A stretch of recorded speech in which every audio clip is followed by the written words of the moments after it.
Hey, welcome back. Good morning, good afternoon, good evening, depending where you are. Welcome to Seattle here, and today we're gonna fly on the 200LR, 777-200LR, from Seattle to Las Vegas. Leonel, good morning, sir. How are you doing? Welcome back. Earlier on, I think during the introduction, we had a follow from, where was it? There was definitely a follow. Oh yeah, 4 gathers. Thank you very much for the follow. Welcome on board. So yeah, here we are in Seattle, as I said. Delta flight 1290. And continuation of the tour. Today to take the Seattle Seahawks to the Las Vegas Raiders. I believe the game actually took place, but... Hey, Rabba, no worries. Enjoy your lunch. Bon appetit. Cool. And so yeah, we'll fly at 37,000 feet, an hour and 48 minutes. Good weather, a little bit misty in Seattle this morning because it's kind of middle of the night there. Obviously, different simulator settings will just make it a little bit later during the day because otherwise it's gonna be dark on the west coast of the US. It's obviously the middle of the night, so yeah, should be a good flight, and as I said, about an hour and 48 minutes, 37,000 feet, good weather, both in Seattle and in Las Vegas, quite toasty in Las Vegas, actually.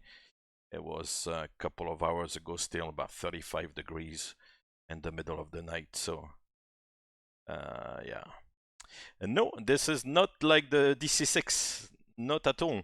So unless I put the wrong title, but don't believe I put the wrong title. No, it's PMDG, yeah? Okay. Oops. What have I done here? Wrong manipulation on this side. Cool. No, it's good. It's definitely the 777. That's a good thing, eh? Zapovitz, good day to you. So yeah, without further ado, I hope you're all doing well. Today is Sunday fun day. I was going to come on yesterday evening, but one thing and another didn't pan out, so here I am today. Kind of Sunday daytime. Just managing to squeeze a little bit of time because it's been very busy lately, so I've not really had too much time available for this. So here I am today, just a couple of hours. No worries, it's alright. So yeah, we'll jump in and get cracking. Should be a good one. Las Vegas is a place I've never been to, so yeah, it's one of the opportunities to discover the airport, if only in the simulator. But that's one of the joys of the simulator, is to go to places that you've never seen before. So yeah. So without further ado, we'll jump in. Yeah, I've got the sound enabled, which is good. What I'll do is probably close the doors to get rid of the catering. I looked the other day at doing the refueling with GSX, but I found it was a little bit time consuming to get everything rolling. So yeah, I just won't bother with all the GSX gimmicks with the fuel and all that stuff, because your request for the fuel truck comes from the other side of the airport. It takes forever, and yeah. So I don't think that's a good option. Right, so let's go and see the doors. Close those 2 doors, the R2 and R4. Only 8 doors on the 200 because the aircraft is smaller, so 4 sides on each side. That's that. So the catering, yeah, the catering are good, beautiful. Right, and like always, we've got FS to crew, F events. Hi, Captain. How are you today? I'm great. Nothing else than great, of course. And at minus 40, yeah. I'm out for the walk around. It's gonna go for the walk around. It's a beautiful morning in Seattle. Why not? Cool. So here we are. Boeing 777-200LR.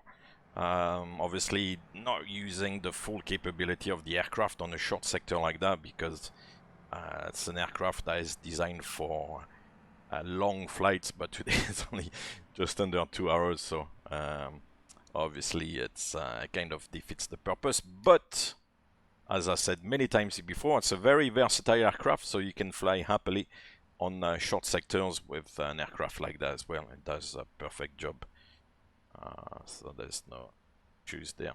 So we'll switch on the ADIRU arm, the emergency lights. The emergency lights, once you close the cover, then it automatically goes onto the armed position. It's just the way that the cover there flips the actual switch to the armed position. So it's quite neat that way. If you want to pull it off, obviously you press at the end of the flight, you press it off. And if for any reason you want to switch it on, then you press it down. But from the off position, when you close the guard here, it kind of flips directly onto the arm position, which is quite neat actually. And then we come down here, check the status, and it's just the TCAS like always, which actually the aircraft does as well. And some of the newer aircraft gives you also, they give you a kind of transponder status message, which is normal as well. Here doesn't do it. Right, we can cancel all those messages here.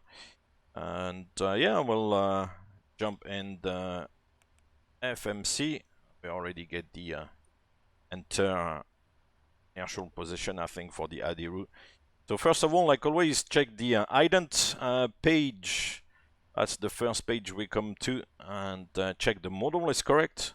It's 777-200.2, that's LR. We've got G90 engines with 110,000 pounds of thrust. And the Iraq is the new one. It was the time of the month on Thursday. So I've just managed actually to update the database just before coming here today. But it didn't take that long. I mean, it takes like 2 minutes actually, so it's very quick. I didn't update the other simulators and add-ons and stuff, but at least for this flight I've got the correct information, and the Dragon fuel flow will leave it as is. It's beyond the realms of the stream here. Yeah, I hope you're having a good weekend so far. It's almost the end of August, or at least mid-August, but I feel like it's gone very quickly. Summer is almost history. Because it did go very fast, I find, this summer. Then we'll go to route request. Oh, actually, yeah. Go to route request and enter the origin KSEA.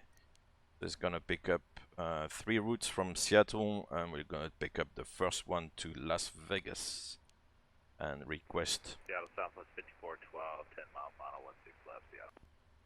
And then today I'm gonna play around and do the data link thingy magic from the center FMC.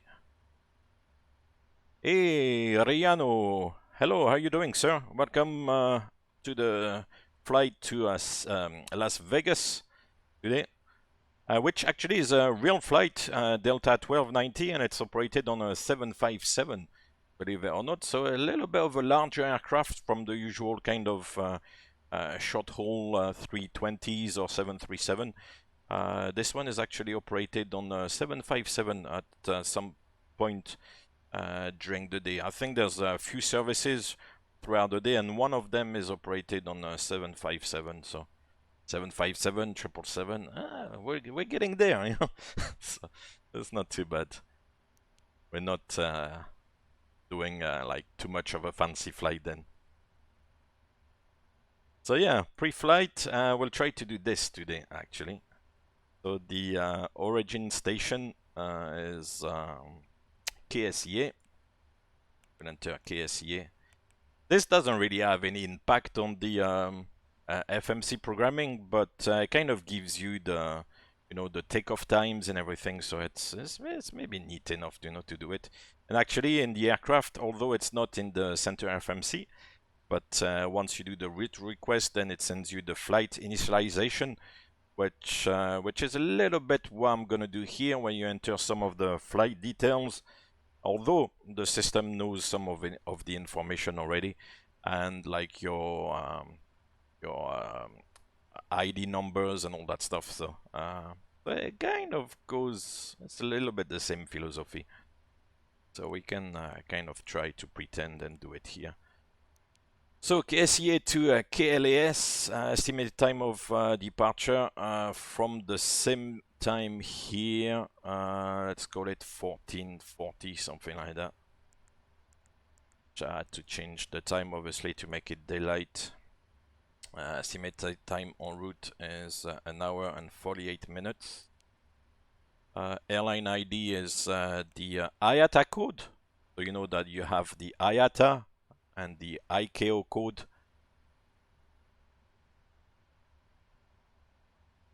Oh, as I can see, the Eastern Hemisphere.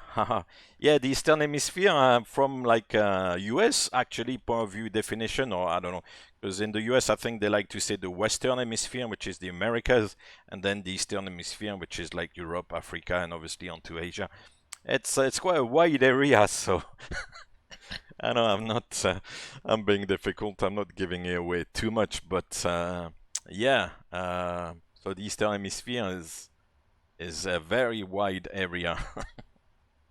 And the ATC flight ID is the call sign, so Delta 1290, so DAL 1290. This, no, I'm changing. And IATA here is Delta Lima. So Delta Lima is the IATA code for Delta, and Delta Alpha Lima is the ICAO code for Delta Airlines.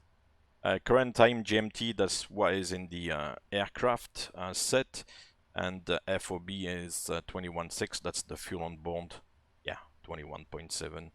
And initialization of the data link connect, I guess that means, so press that and then it's syncing. The UAE Academy, like I've got some questions for it. No specifically, no, I don't really know, so I'm not gonna be able to help you too much with that. Hey, 777 Bob, how are you doing? Welcome back. And then once we get going, I'll give you the, the out, in, off, on, block time, flight time, landing fuel, if you did an auto land. And then I think at the end there's a print function, which for the moment I don't believe works, but maybe in the future it will work. So thank you very much for the subscription. That's 16 months on a 16-month streak. It's beautiful. Thank you very much. Very kind. Thank you. Hope everything is going well. I had you on the Discord yesterday. Hope the training is going well. But I know that you're on holiday now, so you can chill out a little bit and forget about the flight training for a few days. Et Hug38, bonjour, merci beaucoup, merci. Hey Bob, yeah, I'm doing well, thank you very much. Just finding a little bit of time here today, so I thought, yeah, I'll come and say hi and continue with that little tour I started. Although I'm not sure I'll be able to do every single week, but yeah. Yeah, we'll try. As I said in the Discord, like in the little message I sent about it, there might be like a few bi-weeks or a few weeks where there's nothing going on, but I'll try to kind of keep up to it. So you're gonna have a lot of US flights over the next 5 months at least, once a week, and then we'll try to do other things if I've got time as well.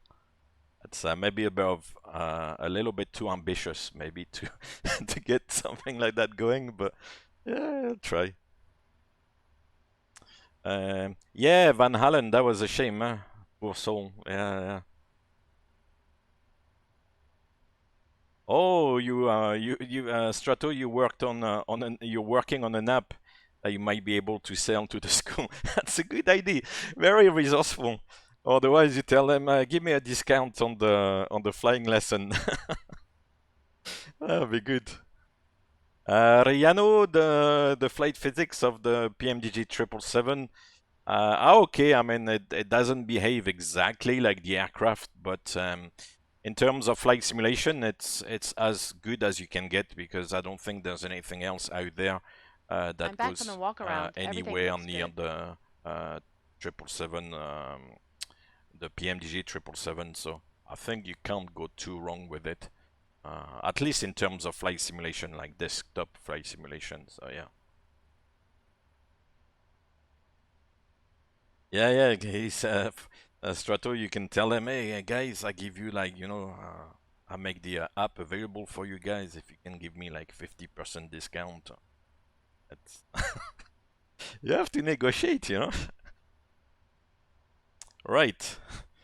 So this one is now telling me the route uplink is ready. We've got the flight number, which since I put it into the data link initialization, then the flight number has popped up by itself, which kind of is similar to what the aircraft would do, because when you do the route request initially, you send a request to the dispatch office or whatever, and obviously they know that the request comes from a particular aircraft that is associated obviously with a particular flight, so that's why they would know the call sign. So here it's quite good. It makes it a little bit more realistic. Yeah. I don't know if you remember all destinations, but did you get to Hamburg in Germany? Hamburg. Yeah, I think I went to Hamburg at some point. Yeah. But that was a while ago, I think. Invalid entry. Ha! Oh, no.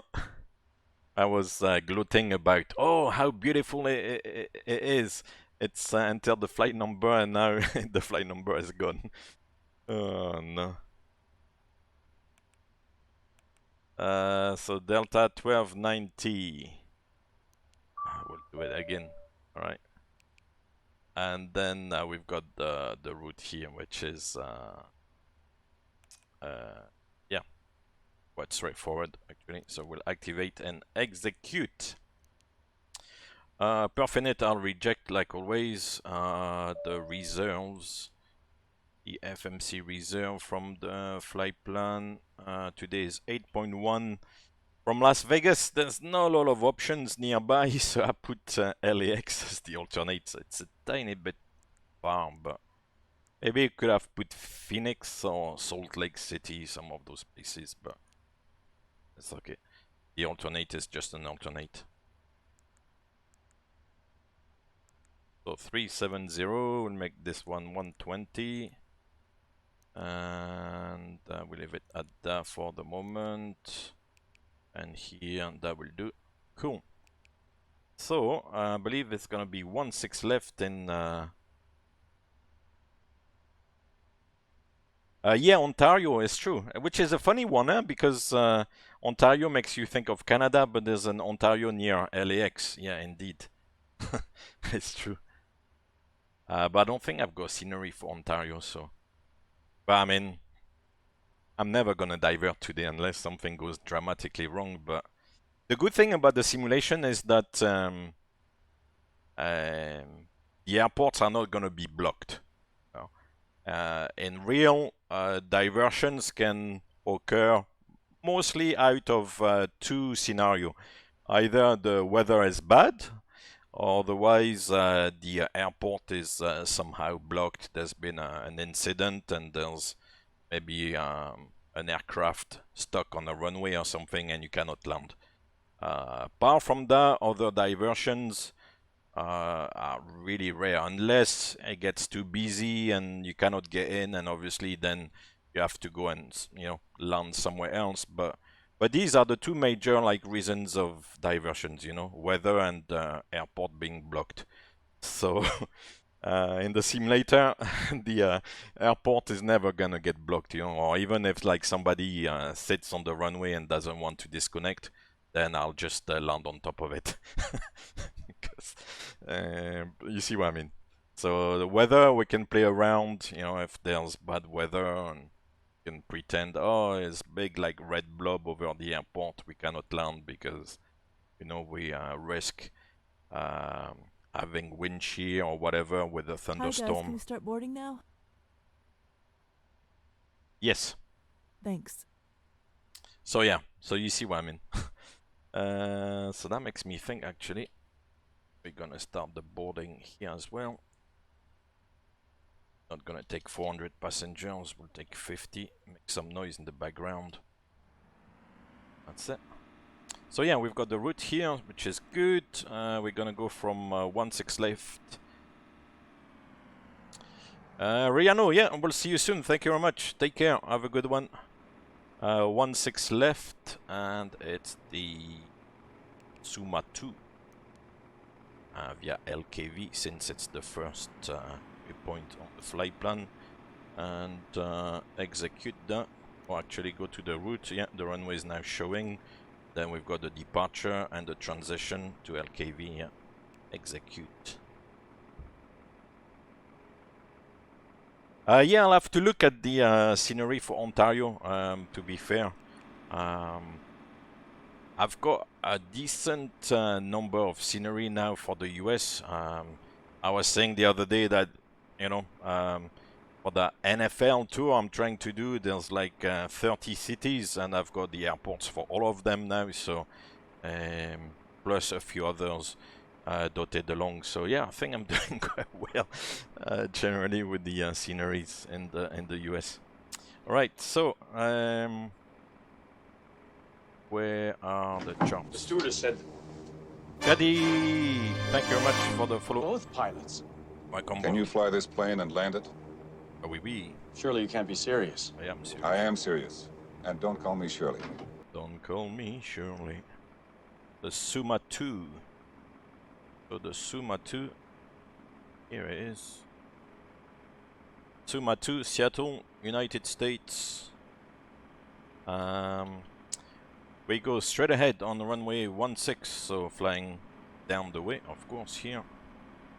Via Nevjo. Nevjo is the first waypoint. And then there's heading 131 to intercept towards Suma. Yeah. And then we go to LKV, which is Lakeview, down there, yeah. The Suma LKV. Cool. That's correct. Oh yeah, take up the wind. I think I've got the wind in active sky. So it should work out. Oh, thank you, Bob. Thank you for the link. 410, 370, 33, and 29. Yeah, these are good levels. It's a sample of levels. That's good. And forecast and load. Fingers crossed. Yes, of course. I put the flight plan in active sky, so I remember today. Right, so that's good. The wind's actually very light, and the descent, it's hardly any wind. 4 knots, 3 knots, 15, and 4 again. Very light winds. Navrad will leave it as is here. Progress page 787 for flight plan distance of 790. No, correction, 814. Yeah, there's no arrivals here, so for the moment. So we'll do a route copy onto route 2 and back to route 1 and FMC com with 18,000 feet transition. Happy days. How are you doing, Caddy? Thank you very much for the follow once again. So today we are in the US, so we're gonna take inches of mercury and use the P function. So 3007 inches of mercury is the altimeter setting. 2 VORs are displayed here, it's good, and the rest we can leave as is. just have the, if you press the button there, the airport display on the navigation display. That's good enough for me. Flight director comes on, and when you first switch on the flight director, then you go Toga Toga Annunciated. Yeah, I'm doing well, thank you, Caddy, thank you very much. I just have a little bit of time available on my hands, or in my hands, whatever the phrase is. So I thought I would come in today and do a little flight. 164 should be the heading for the runway. Let's see. This for 163. 163, okay. It says give less of TFB. And initially, since there's no ATC, at this time they are sleeping, which I can understand. He's doing the light test on top of me. There, that's that, 370. All the way. Hey, Ralba, no worries. We'll see you later on. Thank you very much, sir. See you. Enjoy the lunch. So 370 is set there. Then check the oxygen. It doesn't make too much noise, but it is checked. When you check the oxygen, what you need to see is the little yellow flag appearing there, which it does. Good. The PFD looks good as well. We've got what we need. Navigation display. This one will make inches of mercury as well. And down here the parking brake is set. And it's the message shows up here. And the rest is all good as well. Left has defect. Hey, just let me... Hello, sir. How are things today? Hope you're enjoying your Sunday so far. TCAS test. Pass. Right. So I've done my bit. FS2 crew does the rest of the flight deck setup, which basically is to I am ready for the checklist. to look after the overhead panel and kind of do the same as I did on the FO side. So the first officer would kind of look after the overhead panel and then do you know, the instruments and for example the auto brake as well, and then also the radio panel to set it up a little bit in preparation for the departure. So there's like set procedures and set flows depending on your role, you know, in the flight deck. So that's quite good. When you start like flying as a crew, then you kind of split the work, which is nice. Right, so she's ready for the checklist. We'll do the briefing with FS2 crew. Use the briefing tab. So we're gonna go from the gate. We'll keep the transponder on. That's what the ASDX is. What else? For takeoff, we're gonna reduce the thrust. Yeah. Takeoff config is gonna be 5. Yeah, that's what I calculated. Pax on, anti-ice, and NADP is not required. Thrust reduction will make it 1500, 3000, SID, and all the concerns. We've got the fuel. Briefing has said that Suma 2 departure to Lakeview. So just following what's in the FMC that we cross-checked against the chart. And yeah, left seat takeoff, runway 16 left. That's it, really.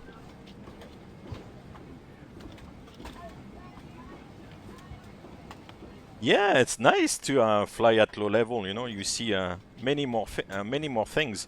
When you're sitting at 35,000 feet, the world down below is quite small. You know? So you're kind of flying in thin air, but the world below, oof, you only see like you know, tiny houses, and yeah, you don't see too much of the ground. You see the general landscape and stuff.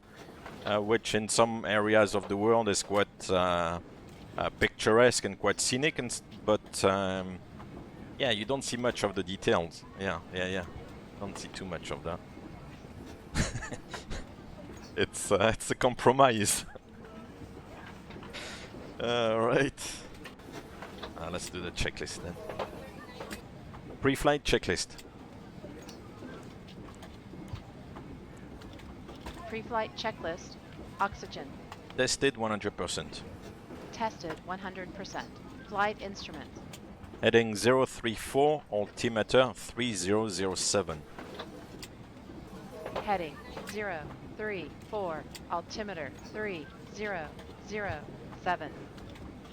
Pre-flight checklist complete. Beautiful.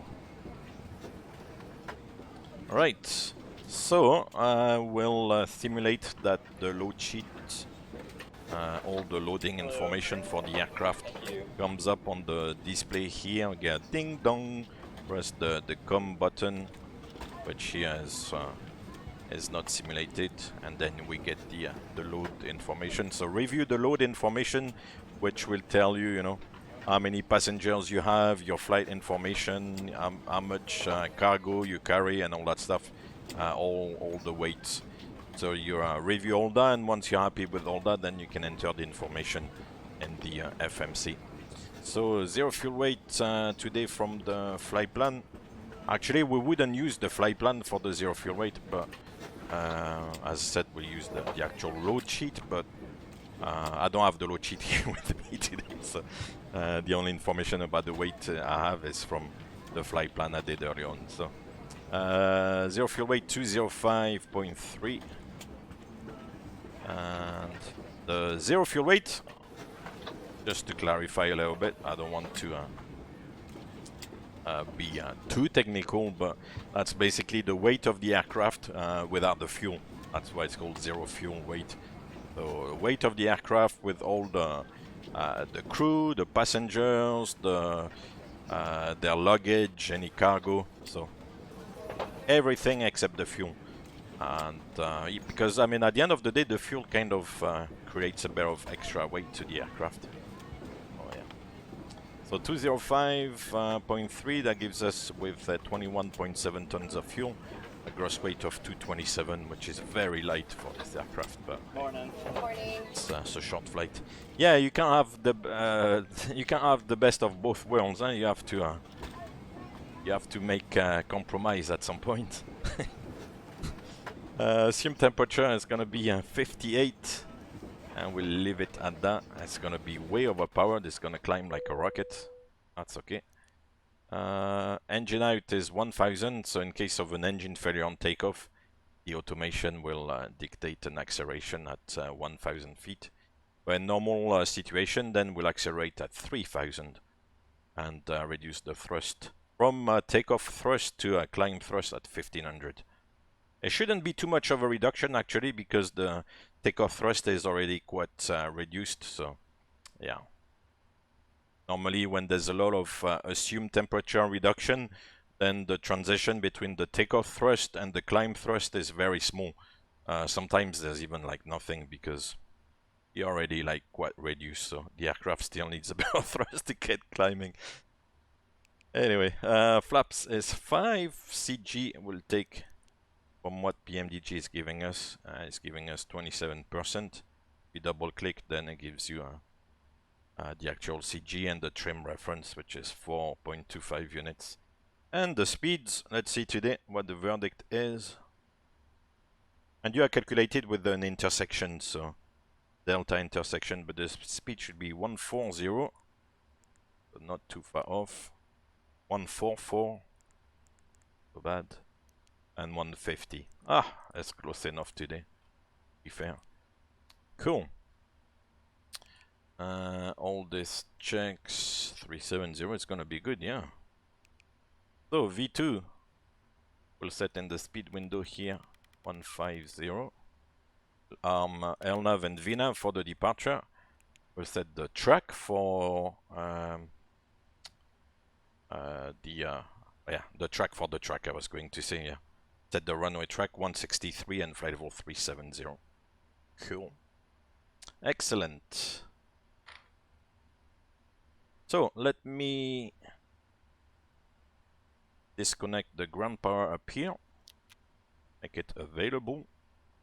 So it's still plugged in, but it doesn't feed the system anymore, the electrical system.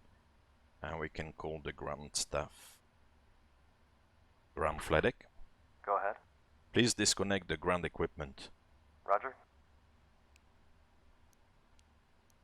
And let's fast forward the timeline with FS2 crew.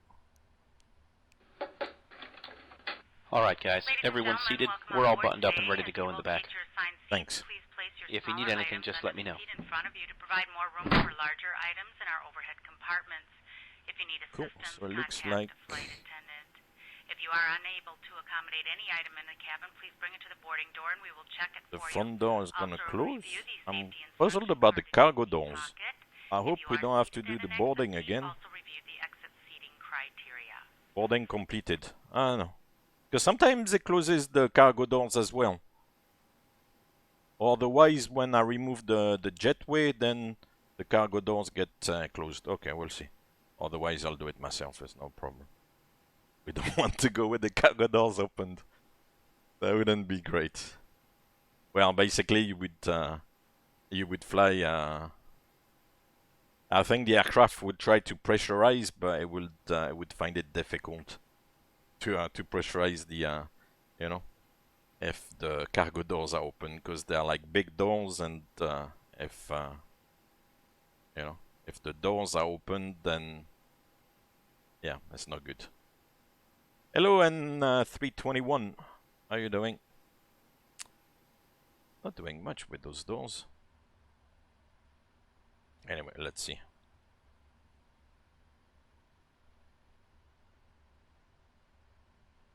No, I need to close the doors then, because if I don't close the doors when I ask for the before start checklist, she's going to say, we've got a door light. Which is fair enough. So close all the doors.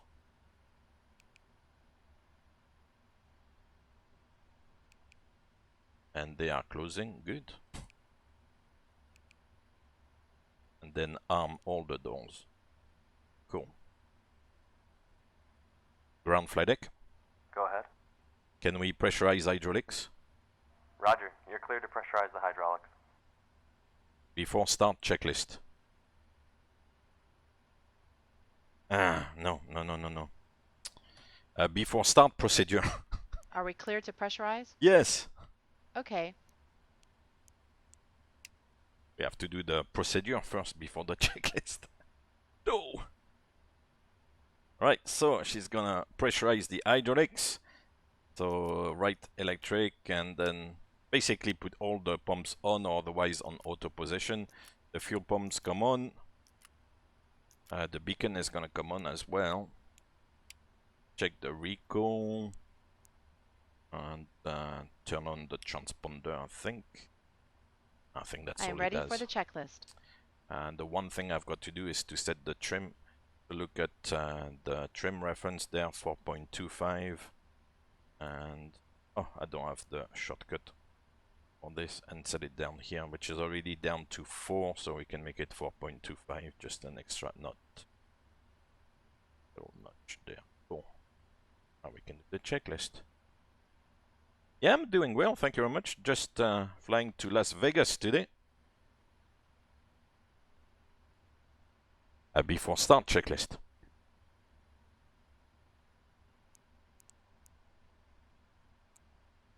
Before start checklist. Flight deck door. Closed and locked. MCP. Set and checked. Set and checked. Takeoff speeds. Set and checked. CDU pre-flight. Completed. Completed. Trim. Set and checked. Taxi and takeoff briefing. Completed. Before start checklist complete. Beautiful. Alright, so let's have a last look outside. Let's see. I should remove the gate, the bridge. Prepare for push. Yes. Cool. Because earlier on I did it like manually. I operated the bridge myself, so I thought maybe it needs to be operated manually again. What direction are we gonna push?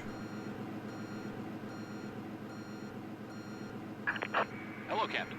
We're ready for pushback. Let's see what the options are. We could get into the hangar there. The tail might not fit in, but I have to open like this section in the middle. Locking gear. It's locking the gear indeed. It should have been done ages ago. Bad ground stuff.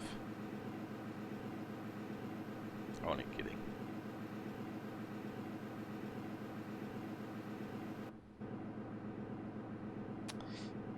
The nose to the right. Let's maybe go for the nose to the left.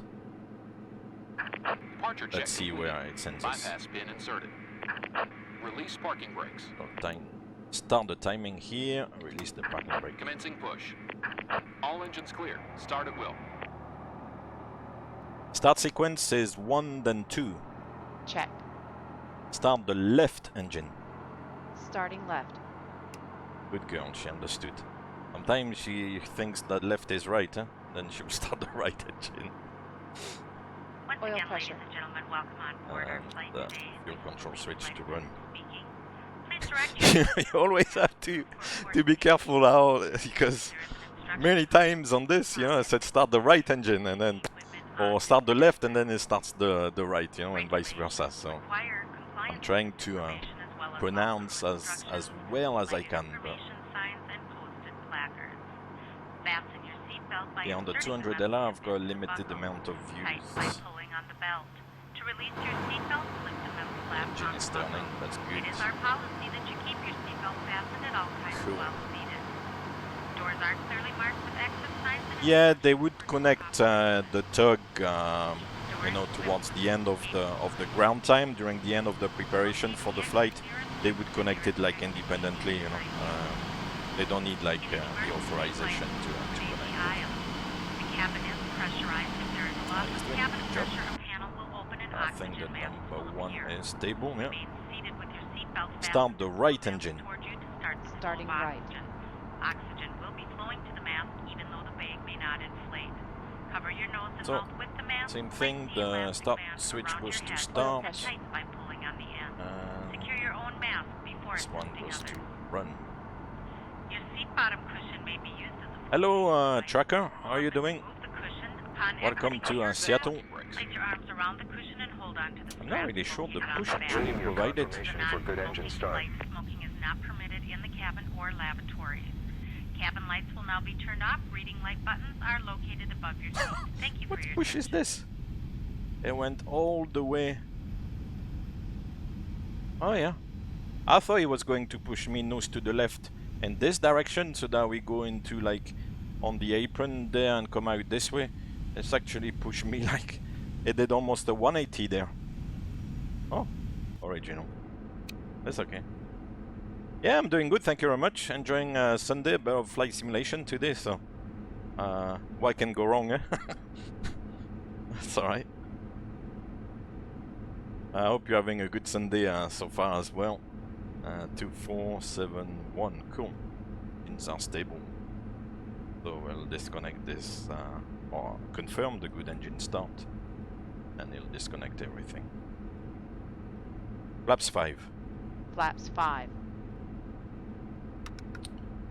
And I will do flight control check.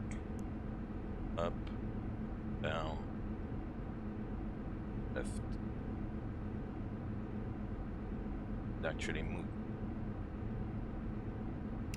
It moves. You wouldn't go as fast on the aircraft because it's you know, flight by wire. You can move the things quickly. Oh, that's a good idea. 737-700. The next one I'll try to do on the 737 actually. The next flight in the US. And I will probably try with Southwest, which is really cool. They heard me complaining. Yeah. I'm known to be complaining. No, only kidding. Tow truck disconnected. Bypass. Tracker, I'll send you the standard reply. I don't mean to be difficult, but the 787 Frostech, Depends on the aviation authority, you know. Depends basically on the countries giving you all the licenses and stuff. Yeah, it depends on the area where you're flying. Some places they would put both licenses, both type ratings on the same piece of paper. Others will make it different, so it really depends on where you fly, I believe. Check the radar.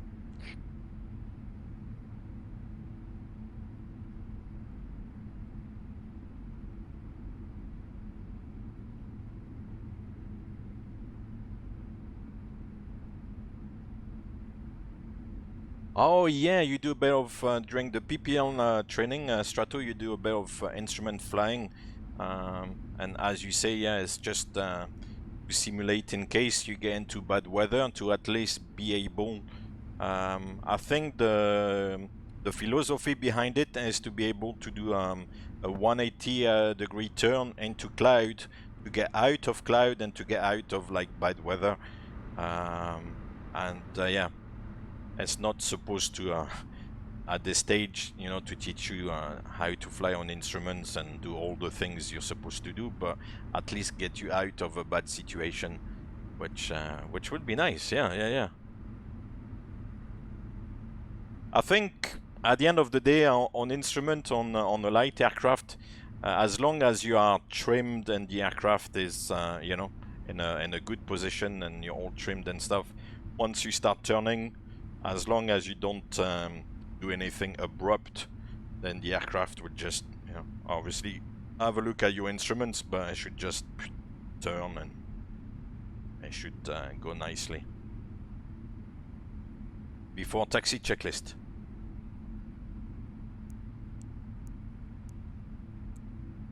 Before taxi checklist. Anti-ice. Auto. Recall. Checked. Flight controls. Checked. Ground equipment. Clear. Before taxi checklist complete. Clear left. Clear right. The cabin is ready. Cabin crew, take your seats. Let's go. Las Vegas. Viva Las Vegas.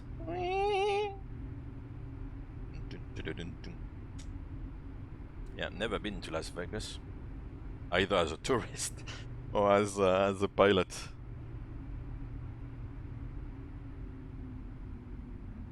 Right, so we'll come down here. They've got those spots in the US. In Seattle, there will be like some sort of a spot at the end of the apron here. So the RAM controller would tell you taxi to spot, you know, so and so. And then after the spot, then you would contact the ground controller, then give you the instructions to go to the holding point.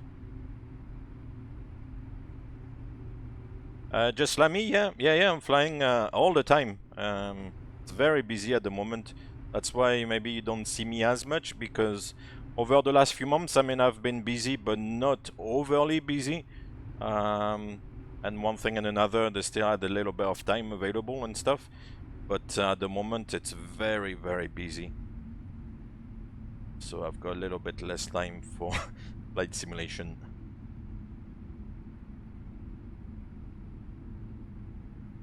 MSCP-004, the secret 737s. Yeah. Alright, so let's taxi the correct way, which I believe is to the right. Huh? We're going right here, it's 3-4. No. Yeah, let's not head out the wrong way. And this was 3-4 right. Good. It will be embarrassing to turn the wrong way. Where's the EFB? Really? I should use EFB. Okay, that's the Sierra. And maybe accelerate on the taxi as well. Oh, tracker, Colorado, Las Vegas. That's a good one. We'll see you in Las Vegas then. Right, so we had the cabin ready. Basically, we're just taxiing all the way along the parallel taxiway there. 16 left. Still 16 left there, which should be. See if I can find information on this. 30 knots. Maximum taxi speed 30 knots, really.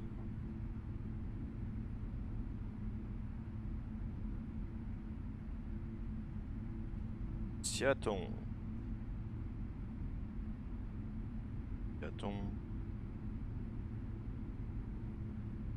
Parting 16 left. Yeah, cool.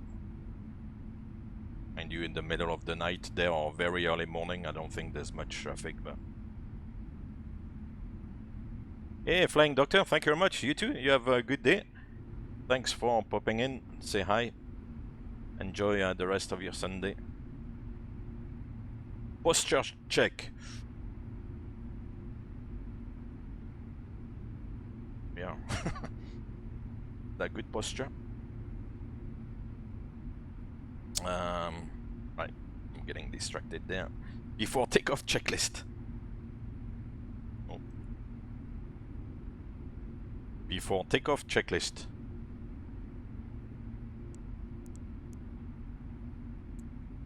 Before takeoff checklist. Before takeoff checklist complete. Checklist complete.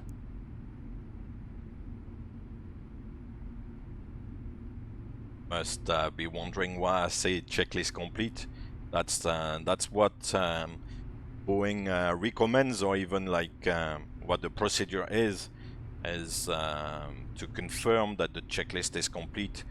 So I'll display it again.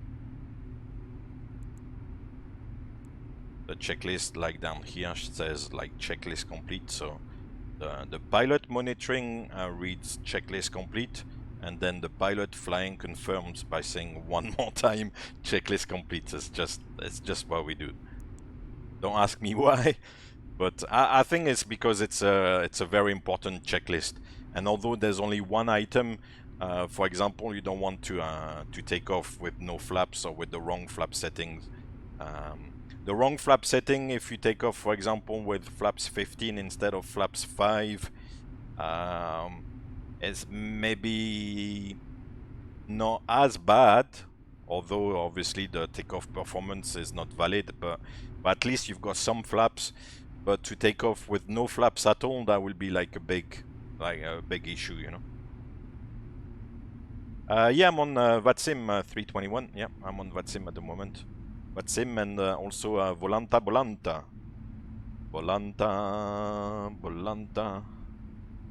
I love Volanta. Volanta. Yeah, here we are in Volanta. Amazing. With Mapbox. The Mapbox maps. Right, so I had, yeah, the intersection from Delta. That's Delta coming up, so we'll go from Delta then. Yeah, I'm on 1228. Seattle traffic, Delta 1290, lining up, runway 16 left. I don't think there's anybody around, to be fair. But I'll make the announcements.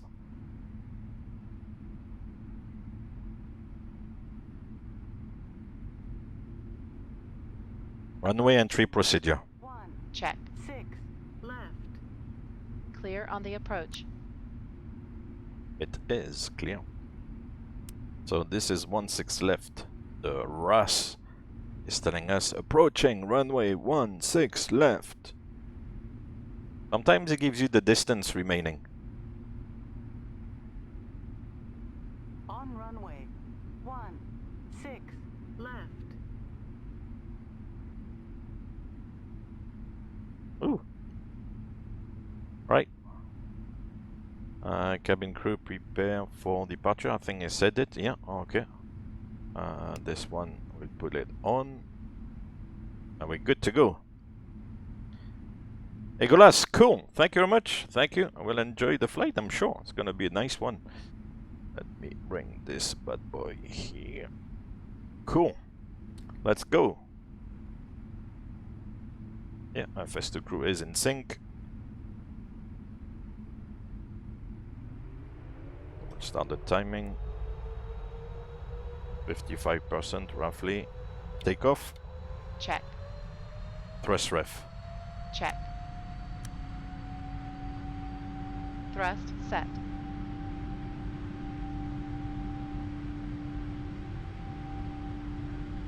$80 knots. Hold. Check.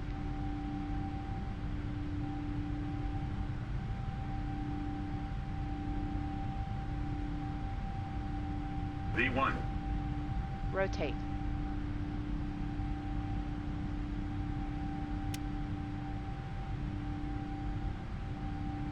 Positive climb. Gear up.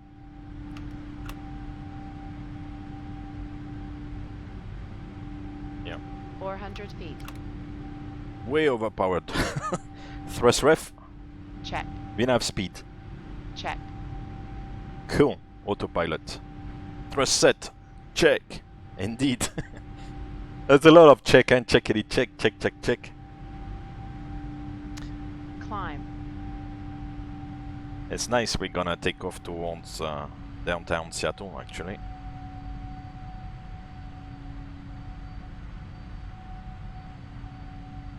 But there's not much to see. It's a little bit misty at the moment. We'll go back to the outside view.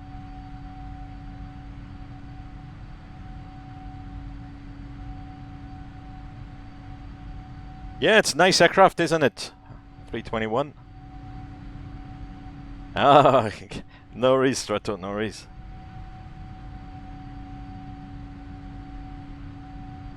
Right, so now the aircraft wants to accelerate. So we retract the flaps. Flaps 1. Speed check. Flaps 1. And then once the speed goes past the flap 1 bug, then we'll go to flaps up. Speed check. Flaps up. See again.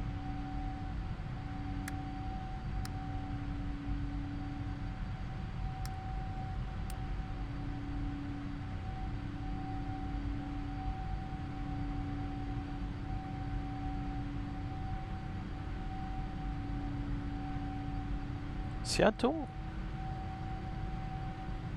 Am I getting... Ah, no, I'm getting confused. Downtown Seattle is to the north. Ah, man, I was getting all mixed up there. Oof. So no, we're not flying over Seattle then. After takeoff checklist. After takeoff checklist.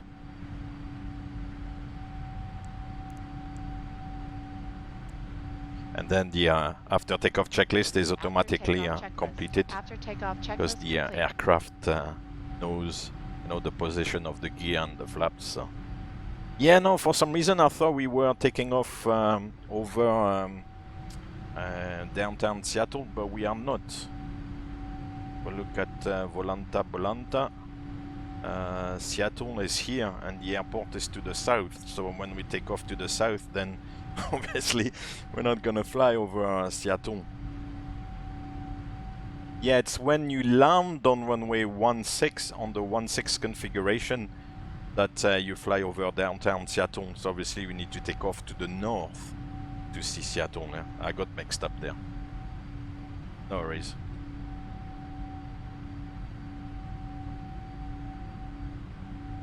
It's a little bit of cloud. 10,000 feet. 10,000 feet already, wow.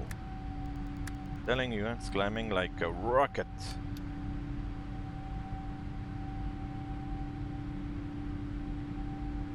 The engines are here on this one. I don't have the view shortcut. I have to do it manually. The spirit of Atlanta, wrong place. This is Seattle. I kind of tuned down a little bit the sound of the engines because otherwise in the headsets it's like woo. So yeah. Yeah, it's beautiful. Beautiful engines, very powerful. The flight today is 1 hour and 48 minutes to be accurate. So, yeah, shouldn't be too bad.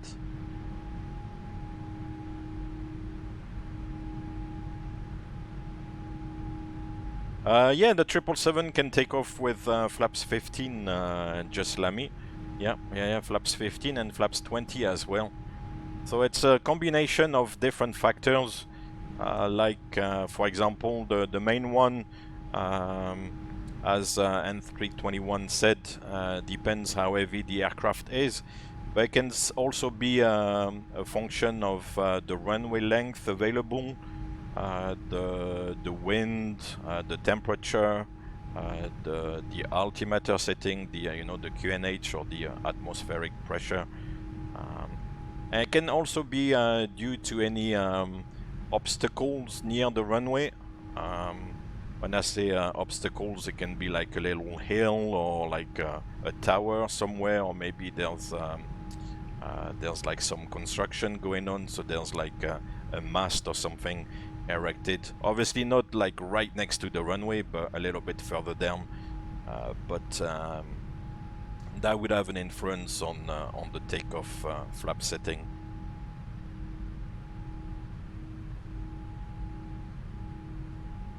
No, there won't be a return flight today. No, normally I only do one flight, so I won't fly the return. Just go to Las Vegas and call it a day. Right, so that's gonna be the transition altitude almost at 18,000, so we'll reset the altimeters to standard. And this one should be standard, cool. Seatbelt sign auto. Seatbelt signs auto. Oh, very good. Have a little bit of outside views going on. A good amount of cloud actually this morning.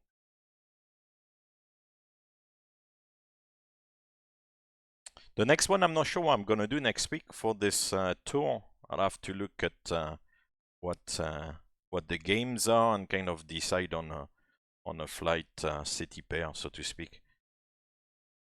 But it's good because it kind of gives me a bit of inspiration, you know. I kind of instead of like choosing random flights and not really knowing where to fly, I can look at the games and kind of decide, okay, that's a good city pair. I can do it. Hey, 330 fan, how are you doing? Good afternoon, bonjour. Ça va?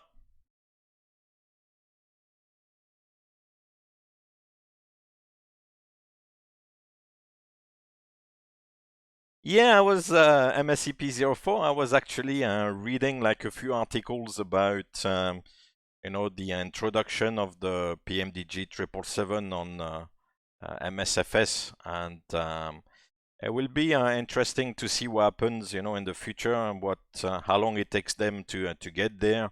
I think they'll eventually get there, but a few months back there were like a little bit of discussion going on whether Microsoft will try to take a little bit their share of the cake or not. Talking about the cherry on top of the cake, because obviously maybe Microsoft want to make a little bit of money out of the. Oh, that's a nice mountain there. There's quite a few of those peaks around Seattle, but yeah, we'll have to see what happens. But I think they are quite advanced now in the development of the aircraft, so I think it's gonna come soon. Yeah, I'm doing well, thank you very much, A330 fan. J'espère que ça va aussi, qu'aujourd'hui dimanche tout va bien. Boom, thank you, Tracker, thank you very much. So yeah.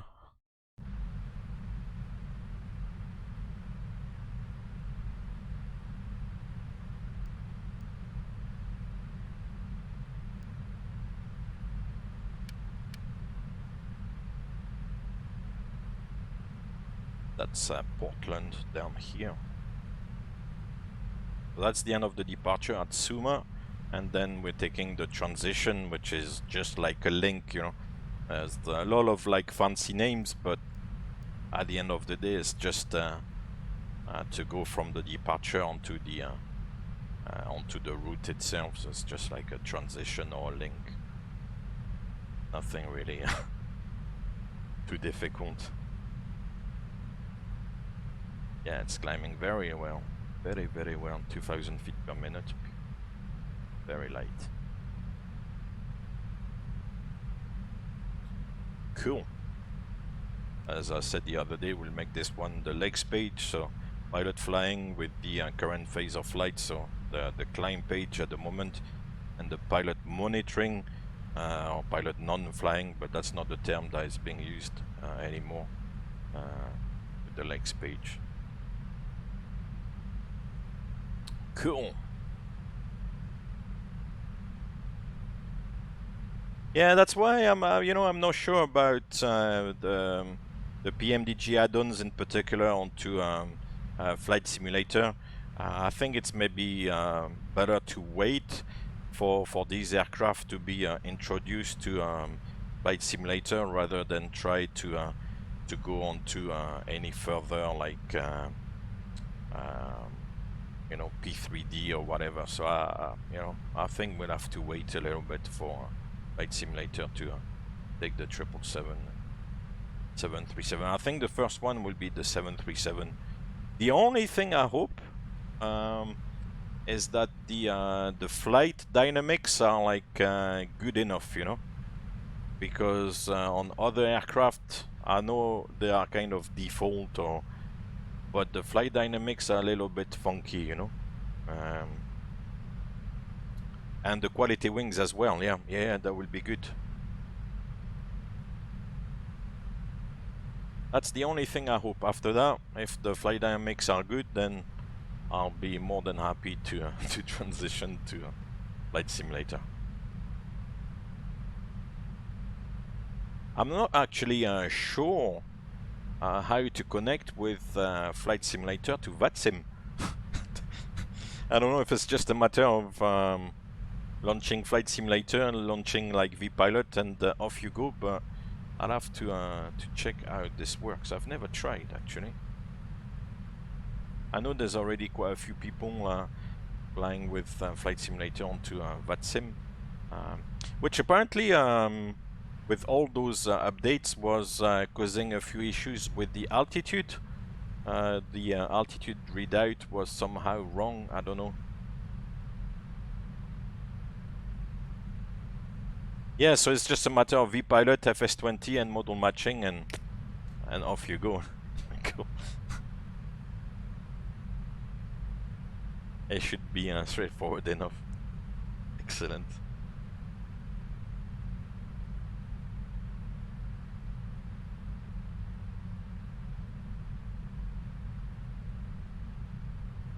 Yeah, that's Portland down here, but it is a little bit cloudy, so somewhere down there. There's not much to be seen.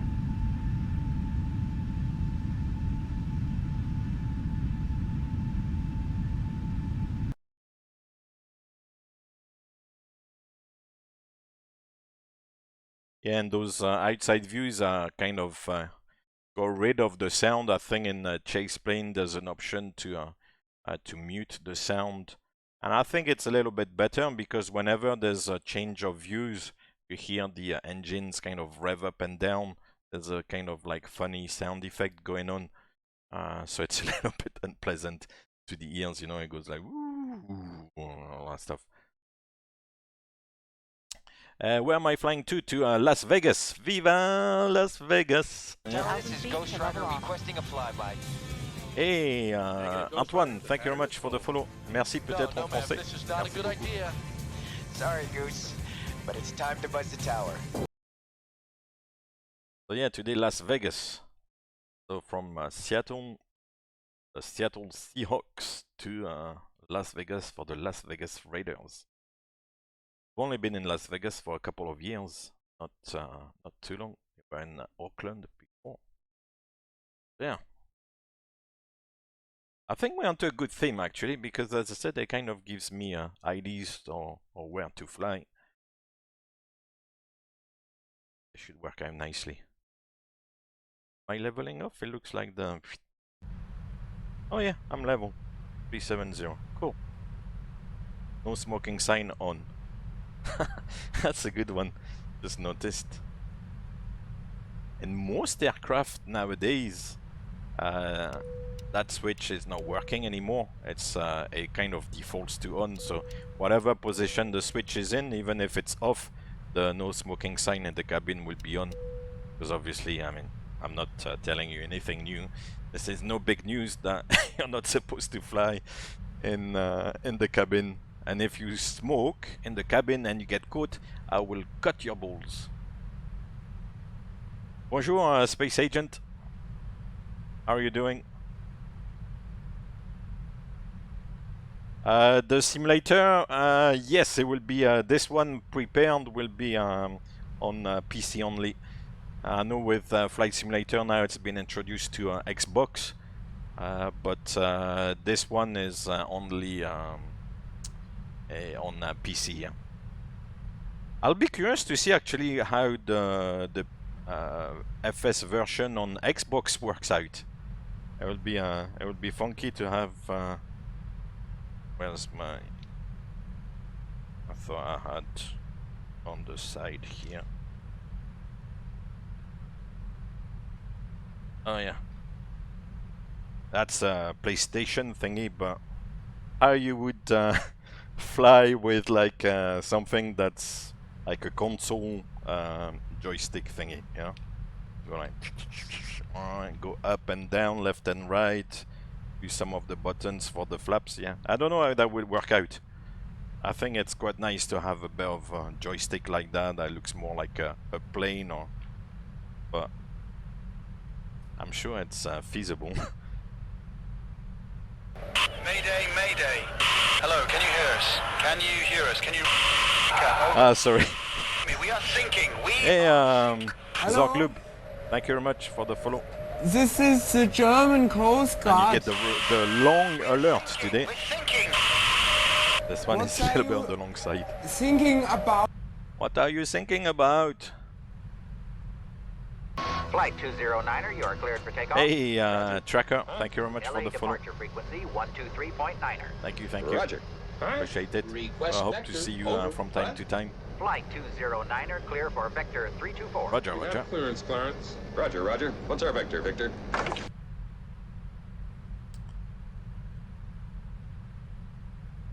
Yeah, I know, sorry. I think I've been living under a rock. Please forgive my ignorance. There are definitely maybe joysticks for Xbox as well, you know. Like, I'm not too clued up, you know, on all these things. Antoine, no, I've never flown Airbus, which I've been laughed at many times. Oh, Frenchman, you should fly Airbus, but no, I've never flown Airbus, so I'm a little bit ignorant of all Airbus things. I've tried a little bit in the sim here, and I have to admit I quite like it, to be fair. Hey Vivid, thank you very much for the follow. Can you fly this plane and land Hope it? to see you from time to time. Surely you can't be serious. I am serious. And don't call me Shirley. Yeah, I'm definitely a big fan of Airbus. Huh? Yeah. Airbus all the way. No, I do like the Airbus. At the end of the day, it's a different philosophy, but it does the same thing, you know. You still have two wings, you've got like a tail, you've got a gear, and it goes up and down and left and right. Yeah, it does the same thing. It's just a different way of doing things. But no, I like it. On and off button, yeah, exactly. On and off, or like whatever I was going to say, but yeah, at the end of the day, it's the same result. Exactly. So no major, no major worries. No, I mean the I did like a few flights recently on by myself on the Airbus, and yeah, I do like it. It's the flying machine, of course. MSCP-04 is definitely the flying machine, whereas this is like a plane or an aircraft. Okay, I'll stop there.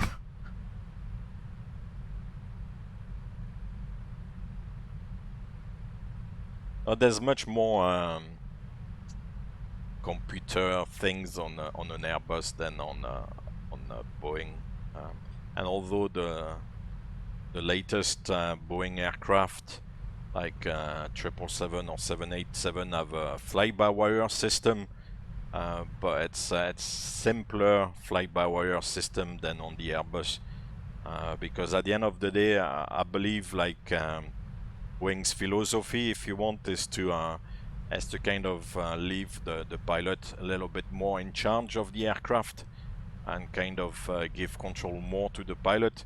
Whereas Airbus, I've got the feeling, obviously the pilot can take over, but there's like several layers of, you know, fly-by-wire and flight control rules, and you know, it's a little bit more complicated. Maybe I'm talking totally shite, by the way, but I think that's yeah, there's more layers to the system in Airbus, as I think in Boeing it's a little bit more simple.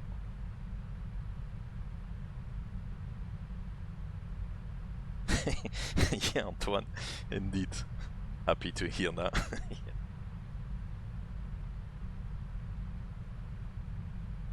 Yeah, and you've got all those lows. That's the word I was looking for. A330 fan, who I believe, obviously, with your username here, you're a big A330 fan or Airbus fan, which is okay.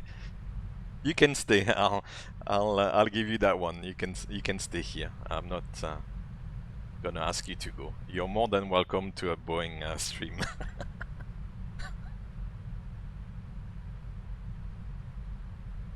Banned. Alright, okay.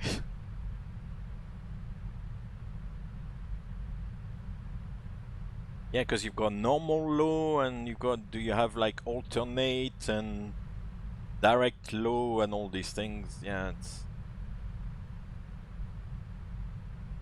no love lost. Okay, it's okay. You're good to go.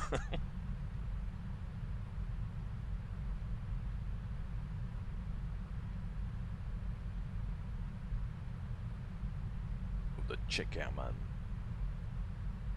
It would be nice if the circuit breakers were all simulated here.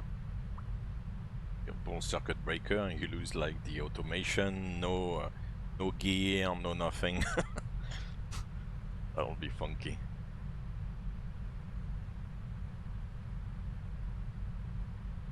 Want to become famous? Yes! Ghost Rider requesting a flyby. Miniko TTV, thank you very much for the follow. Welcome to the channel. Hope to see you from time to time. Enable the notifications, and every time I'm on, you'll get a ding dong on your mobile or on your computer or whatever, saying that I'm on.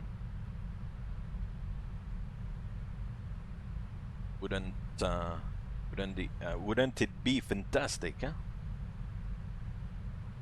Anyway, thank you very much for the follow. Very much in the middle of nowhere at the moment. Over Oregon.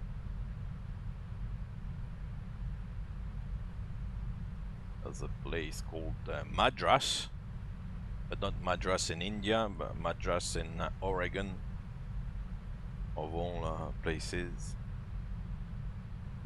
Then a place called Redmond on the way. Fantastic.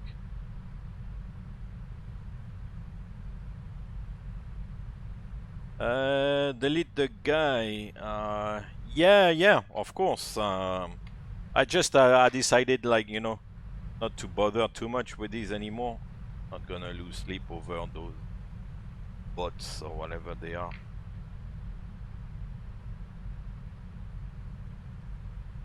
Yeah, that one.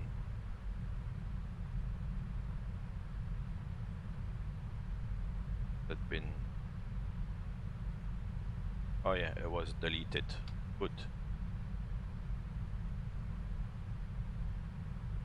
Yeah, I'm not sure what these things do. I think they it's for like streamers to buy followers and subscribers. I don't see the point in buying followers or viewers or because I mean at the end of the day I don't really that's not really important to me how many viewers or followers or whatever. It comes, it goes, you know. But yeah, it seems to be available.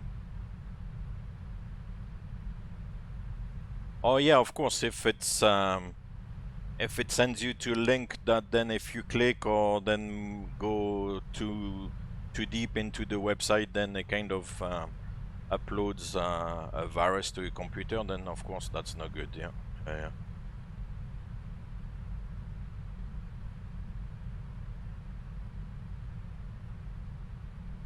Oh, Antoine, you like to take risks. Good. Yeah, I'm not sure if clicking on a website can like send stuff to your computer, unless you download like a file or something. But by clicking on the website by itself, I'm not sure. I'm not. But generally, out there you have to be really careful, because the other day I was watching that program on the plane, actually, because it was like during a rest period or something, and I was watching that thing about the computer hacking, and all the things they can do is amazing. So I think generally you've got to be suspicious of all links, and I don't want to sound like an old fart or like a broken record or something, but nowadays you've got to watch what you're doing on the internet, because there's a lot of clever people out there who can get access to your machine. Okay, so sometimes for sites I use Flash or Java, and you have not updated, then it can get installed. Yeah. Oh, Twitch already responded and has been suspended. That's it. All you need to do is ask, and there you go. It's all done. I think I missed a question earlier on from Space Agent. I don't know if you're still here, Space Agent. Let me know if you're still here, and I'll answer your question about the trim. I missed the question earlier on. Oh, you're still in space. Good. I think your question was about the trim on the 777. The 777 you trim for speed, and so it's not like conventional aircraft like 737, for example, where you kind of trim according to your pitch and kind of power to relieve the pressure on the control column. But yeah, you would kind of trim for like a certain like pitch, attitude and power setting. You kind of keep things stable. On the 777, you trim only for speed. So yeah. So you will trim, for example, at the moment, if I disconnect the autopilot, which you wouldn't do really at this stage, but you see you've got the FBW blue indication here, which is actually a simulator thing. The aircraft doesn't have it, but the aircraft is trimmed for like the current speed, decimal 836. If you were slowing down, then the aircraft would change the trim. If we slow down to, let's say, decimal 81, then you would have to trim. If the autopilot was engaged, then it would do it. Otherwise, when the autopilot is disengaged, then you have to do it yourself. So here I move the trim, but obviously by moving the trim, the aircraft wants to climb, which is not a good idea, of course. So you see with the joystick there, I kind of moved the FBW, which is the trim reference in blue there, the aircraft is trimmed to the new speed.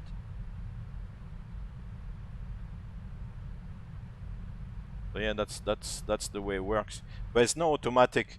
The autopilot would trim the aircraft automatically, because obviously the autopilot needs to have like a trimmed aircraft, otherwise it cannot really function properly, and they would actually the autopilot wouldn't actually engage if the aircraft was not in trim.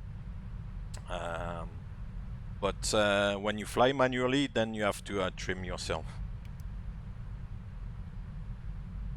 Hydrate. Yeah, I've got my bottle of water today actually. Pinch in.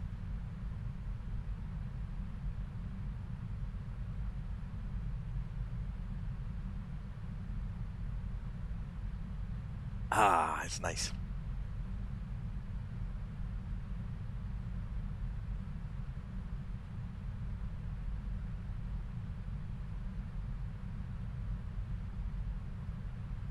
Yeah, 777 Bob on the 737. It's funky because the wheel like makes the trim wheel makes a bit of noise. Goes.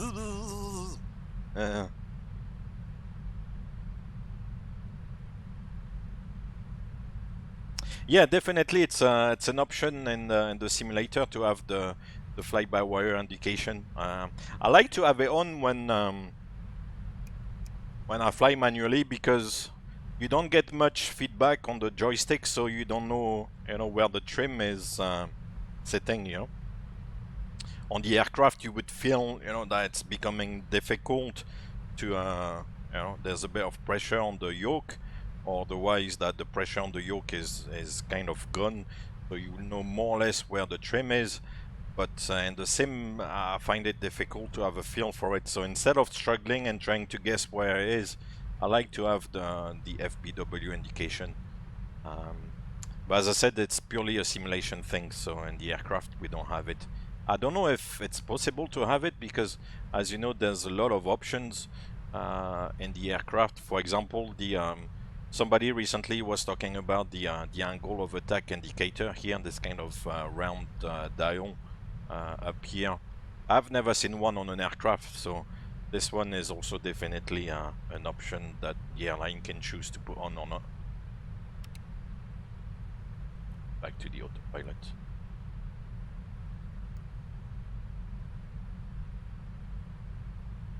The cabin sounds, are they similar to the real cabin sounds? Mostly, yeah. I mean,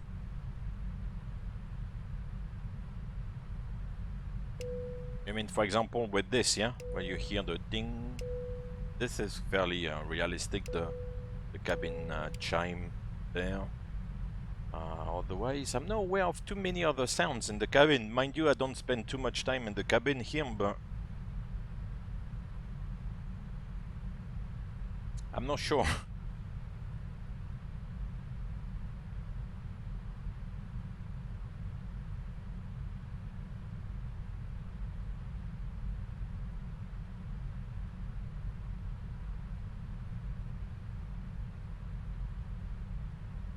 There's a Korean Air going Los Angeles.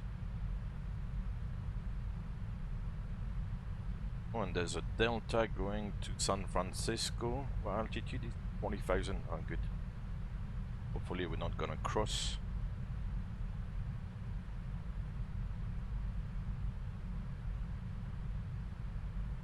Oh, I don't. Yeah, the chimes. Like, the cabin crew would maybe be more familiar with the number of chimes. We do something which is not really procedure, but sometimes to kind of give a reminder to the crew that you've got you've reached the normal altitude where you're supposed to put the seatbelt sign on in the descent. Very often it's around 20,000 feet, depends on the airlines. But if the seatbelt sign is already on, for example, because it's been bumpy or something, then sometimes we do like twice, the seatbelt sign to come on, so they will get like double chime. So you go like, you know, the sign will be on, and then you will go like this, and then another time. So obviously here it's difficult because you only click like one position at a time, if you see, but you could go like from on to off, back to on, back to off, and back to on again. And I think they kind of react to that a little bit, but otherwise, no, there's not really any other code. And this is not really official anyway, so it's just like, and three chimes is for the coffee. Exactly. Let's get some lunch then. Checked. Some lunch, please.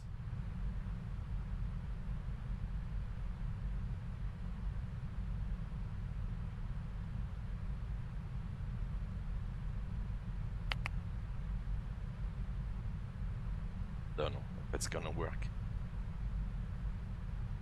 Hello? Some lunch, please. You bet. I'll be up in just a minute. It's gonna offer the caviar.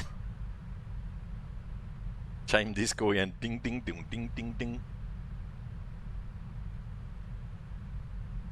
I think they've got in the cabin they've got these little lights, you know, on the ceiling or near the ceiling, where I think there's a blue light, there's a red light, maybe an amber light or something. There's like different lights, I think, and depending on the type of call they have, you know, amongst all the cabin crew in the cabin, it can like mean different things. Or for example, if like a passenger pressed the call bell, you know, then hey it guys, will I've come got in your crew a meals certain here color. and a few drinks too. Which one of you guys ordered the caviar? Thanks. Sure, anytime. Sure, anytime. Toc toc, here's the caviar indeed. Who doesn't like caviar? God. Just like fish eggs at the end of the day. The blue light, yeah, the blue light. So if you press the call bell, then in the cabin crew station, wherever the jump seats are, there will be like, you know, a blue light coming on, so that they know that somebody's called them. Yeah. And then they would have a little screen that tells them exactly what seat number it was coming from. Yeah, that's clever. Clever stuff.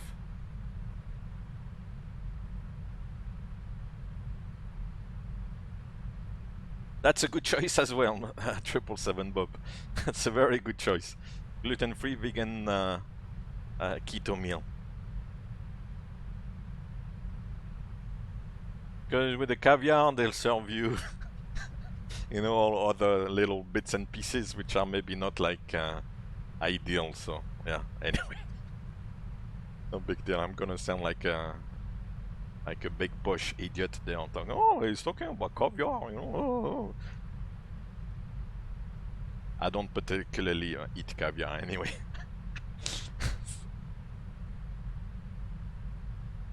It's not like an everyday meal, let's put it that way. Oh God. Yeah, don't drop the caviar and the bread on the carpet, yeah. Mostly the caviar though. It will stain the carpet and then smells of fish. Yuck.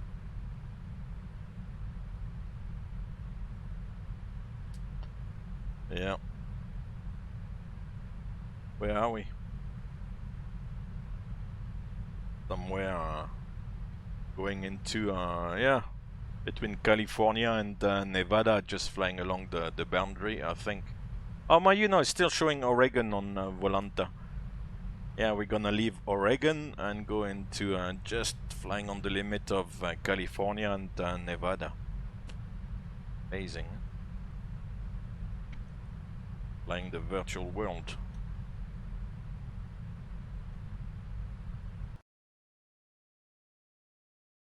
Yeah, Delta on the 777, who actually are getting rid of the 777s, from what I understand. I think it's gonna become mostly Airbus in Delta, so this one will be a bit of a dinosaur soon. The Delta 777. Not really sure why. I think maybe it's to kind of harmonize the fleet, and instead of having different fleets, you know, different manufacturers in the fleet, have maybe only like Airbus, so that the maintenance and all that is maybe a little bit easier. I'm not sure. What's that big lake? Oh, it's Goose Lake. Talk to me, Goose. Goose Lake. According to Volanta. Goose Lake. Talk to me, Goose. The long-range flight to Faro is Johannesburg, isn't it? Oh yeah, from Atlanta to Johannesburg. Whew, that would be a long one. And to take off as well from Johannesburg, because it's elevated, you would definitely need like a good 200 LR, definitely. Like a lot of power there.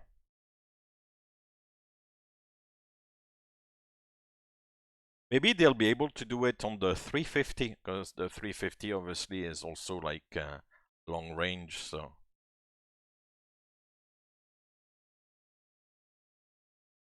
I like these views, they're really nice. I'm sure you've guessed by now. Oh, that's another lake. This one, that was Lake Abert, A-B-E-R-T.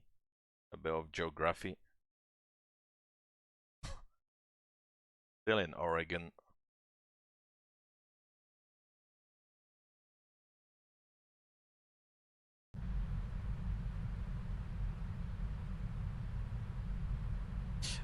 Somebody was asking, sorry, Tracker, any idea what runway is in use at KLAS? We'll see what the weather is doing. It yes, 250 at 3, 10 statute miles, still 32 degrees, early morning. Cool. Maybe runway 26 left.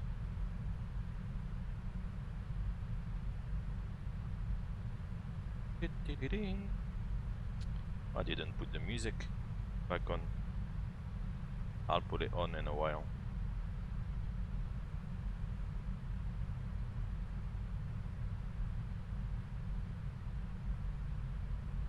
Morning, Crooner 777. How are you doing, sir? Long time no see. Hope you're having a good Sunday morning. I know it's early morning for you. This one should probably still be in the dark on the west coast of the US, but yeah, if we fly in the dark, then we don't see too much. You wouldn't see those beautiful lakes displayed there.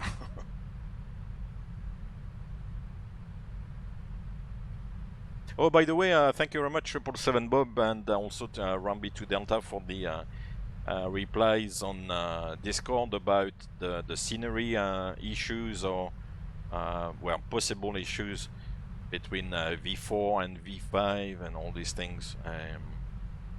I'm kind of looking into it, but I'm not sure if it's worth, you know, jumping to V5. If on top of that, if it's just for like a few months, since the PMDG add-ons are supposed to go onto Flight Simulator, which then there'll be no reason to kind of stick to P3D. So, and also, you know, if you need to do a lot of conversion on the sceneries, it's gonna take time. It's gonna be time consuming. Go, you know, and convert all these sceneries and stuff. So maybe just stay put and wait for, like, you know, the advent of PMDG 777 and 737 and 747 onto Flight Simulator. I'm sure, like other add-ons, like, you know, we were talking about quality wings, I'm sure this one will go on to Flight Simulator as well. So yeah, I don't know if it's worth, you know, going try to go on to like prepared version 5 if it's just for a couple of months or something. Oh, you flew into Seychelles.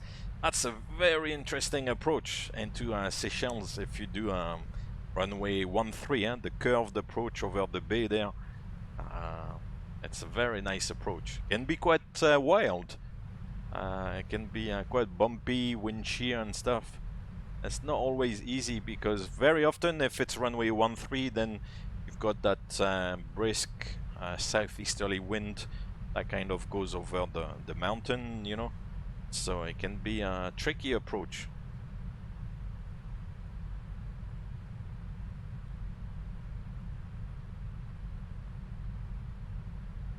Yeah, the first one will be a 737. Yeah, I think that's what they said. The first one will definitely be the 737. But my understanding is that it's not very far. They were talking about the end of 21, so we are like mid-August, maybe by November or something it will be ready. So, oh, it was 13. Cool. Runway 13 is a good one. RNP approach for the bay, that curved approach.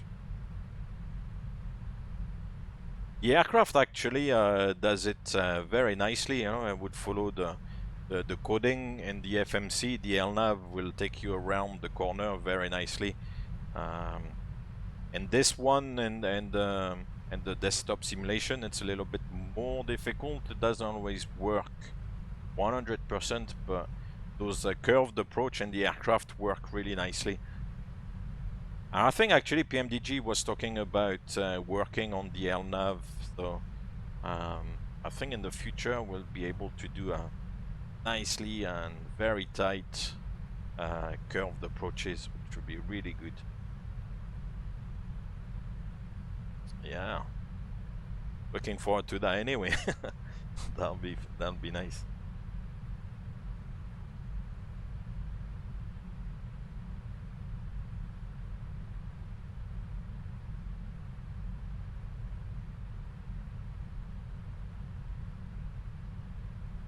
You're doing Crooner 777. You're doing quite a few flights as well in North America, from what I understand.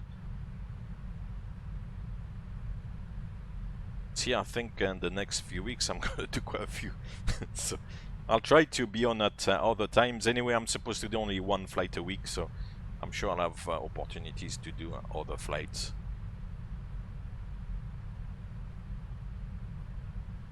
Oh, that's good. Yeah, yeah. You disconnect and then fly in manually. I guess that's the way to do it in the desktop simulation. I knew. I know you've got the actual simulator, so that must be fun. I have to say I'm tempted. You know, I have to get the wife on board. I don't know if she'll be very pleased with the idea of like a home flight simulator, but sometimes the idea kind of, you know, tickles me a little bit, you know, so to speak. I don't know if it's a correct way of saying it, but yeah, sometimes I'm like, I feel that would be nice. I don't know if she'll be happy, you know. Oh, Bali to Singapore, nice. Oh, 777 Bob, sorry to hear that. I hope you feel good soon. Have a good night. We'll see you soon. Thank you, and get better.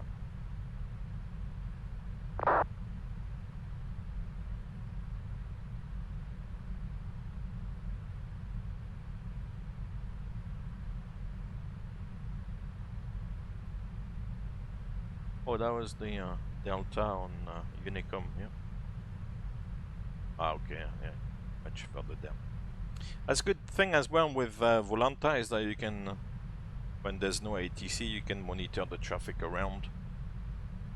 I mean, there's a lot of software anyway, or applications that shows you the VATSIM traffic, but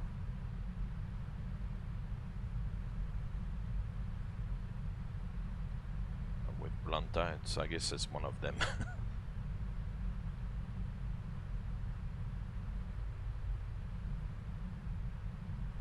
Ah, you have to let them go again.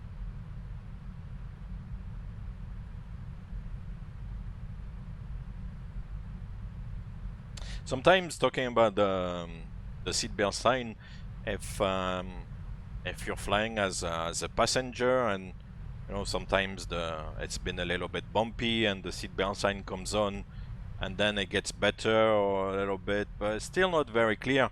Sometimes what we do is that we leave the seatbelt sign on because we don't want to keep playing, you know, all the time on, off, on, off.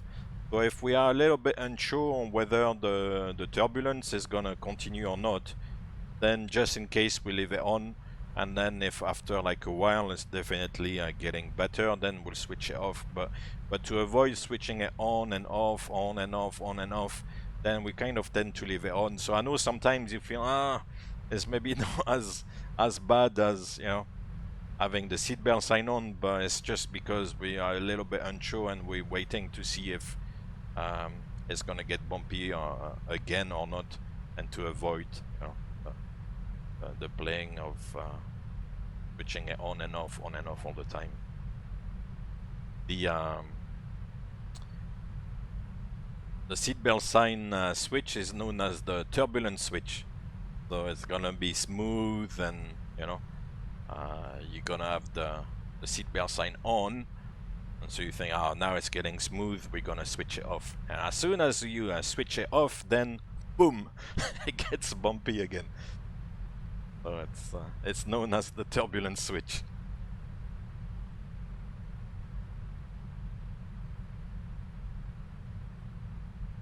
Yeah, Connor 777, the switch on auto in the cruise like this. Because I think it's the auto position kind of in the cabin now it's off, but I can't remember if it's when the flaps or if it's the gear. When one of the two are extended, then the sign comes on automatically in the cabin. And I believe as well, if there's a depressurization, the seatbelt sign will come on as well automatically in the cabin. So there's a few advantages to have it on auto. Obviously, in normal operations, you're not gonna wait until the flaps or the gear are down to you know, to have it on, but that's as last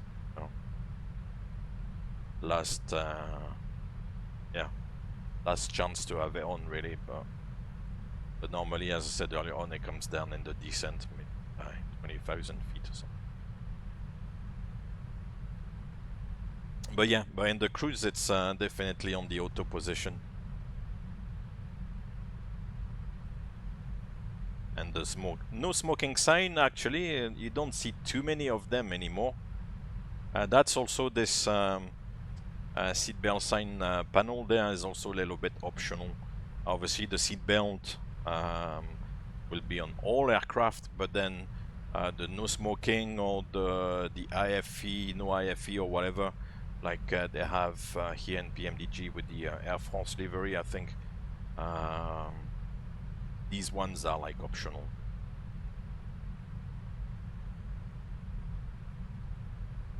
So yeah, so you keep flying with the no smoking on here all the time. Oh, well, we're seeing the destination already on the display there. Basic or basic, and then towards Las Vegas. Viva Las Vegas.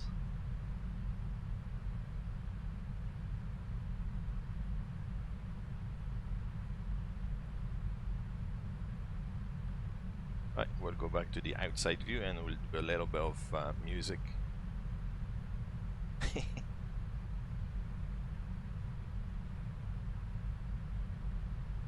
Go to the outside view first, then put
Yeah!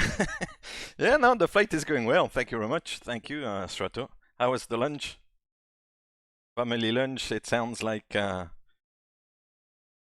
big business. I know what it's like. Your ETA tracker is in 34 minutes. I shouldn't be too far, actually. At the moment, it shows 16:38 here, which is obviously not the current time, but in about, yeah, 55 minutes to landing. Yeah. 55 minutes maybe to landing. So maybe a little bit behind you.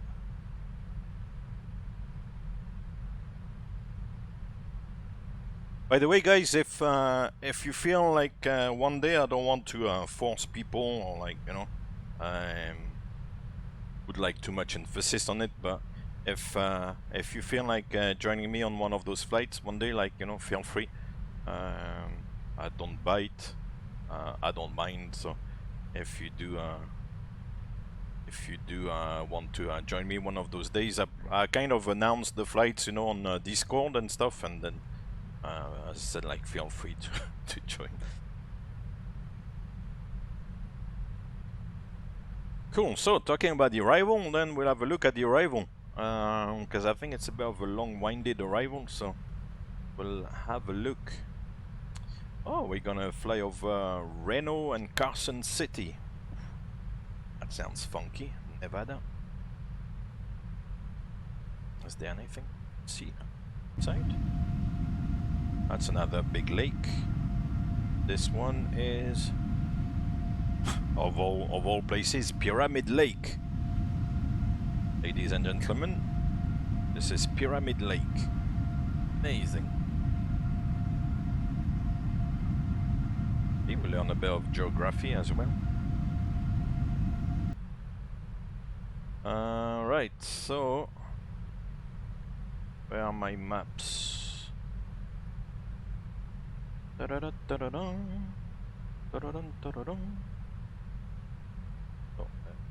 8 Las Vegas. Viva Las Vegas. Viva. Viva. Sure you enjoy my singing as well. So, it's gonna be the Cocktail 1 arrival. Is that not funky, eh? The Cocktail 1 RNAV arrival into Las Vegas. Yeah, baby. Yeah. Bring it on. Yeah, the last waypoint on the flight plan is basic and then Cocktail. Yeah, that's what's on the flight plan. You know that in the US you file the departure and you file the arrival, which you tend not to do it in Europe. In the US they tend to do it. So the departure out of Seattle was the Suma 2 and the arrival is the Cocktail 1. Woohoo! Beautiful, fantastic. So I've got the Cocktail 1 arrival here. Cocktail 1. United States, Las Vegas, Harry Reid International. Beautiful. So we start here at basic.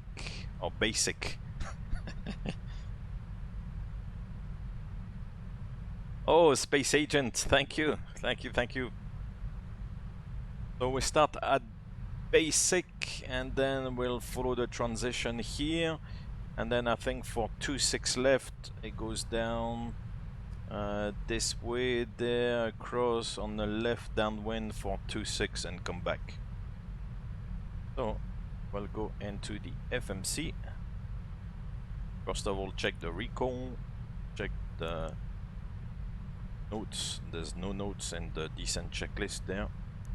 You can notice there's a missing button here, and there's no camera on the 200 because the aircraft is a bit smaller. They consider you don't need to see where the landing gear is when you taxi on the ground. So no camera display there on the 200. Right, so then we'll go departure arrival and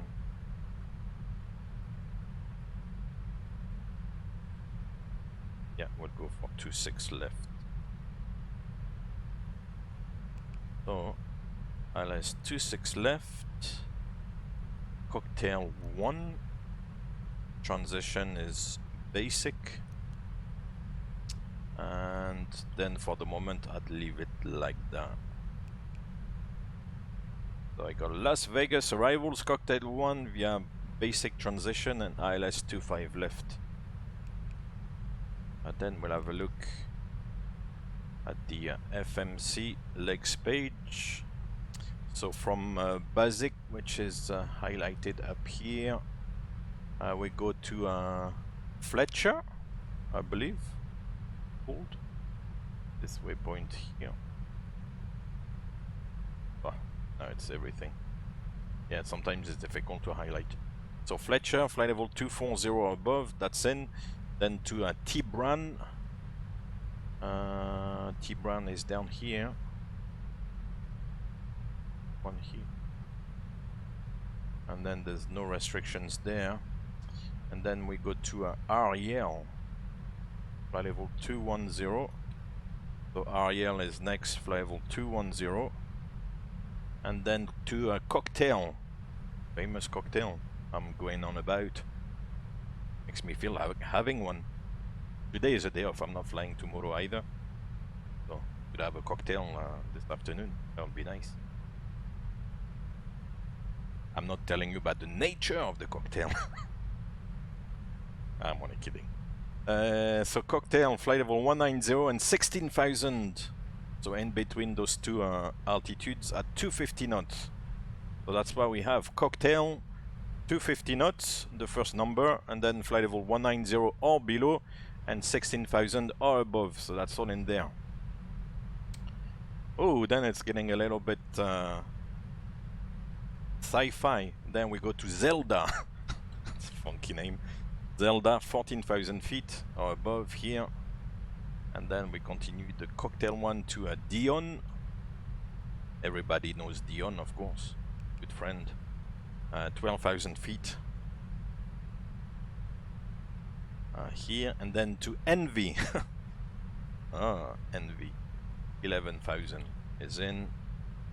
And then to... when is this? Red Queen. Oh, now it's like Casino. The Red Queen. 210 knots and 9,000 or above. Then Twaffle. I don't know what Twaffle is. I know about waffle, but not Twaffle. And finally Bourbon.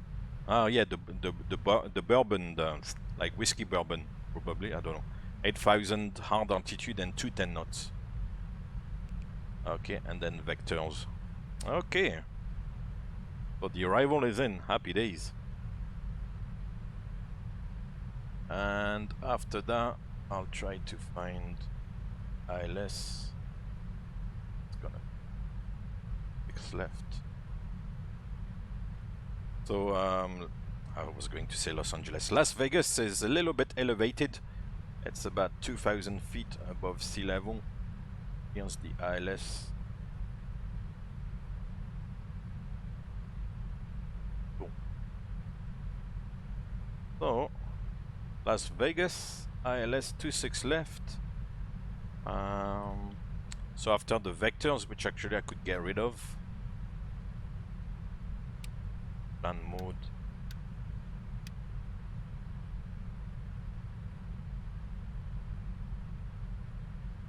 Hold on. Bourbon is here. Yeah, I can get rid of that vectors actually and link the two together. So after Bourbon, although I'm not gonna turn straight away, but at least instead of having the vector, it's not so great. So Charmed is then the first waypoint on the ILS, which is here. Waypoint here, 4,800. So we have it in the FMC, and I'll also reduce the speed here, 170. And then we've got Relin here, 7 miles, 3,800. and then to the runway. And in case of a missed approach, we go to Bravo Lima Delta and climb 6,000 feet. So Bravo Lima Delta 6,000 feet. Cool. It's all in there. One thing we need to do, because the airport is at 2,100 feet, is basically to set in the descent page here 250 below flight level 120. Of course, P3D looks good, you know. 12,000. Okay. Execute that. Cool. What's all in here? Minima 2270. So in the minima, another little trick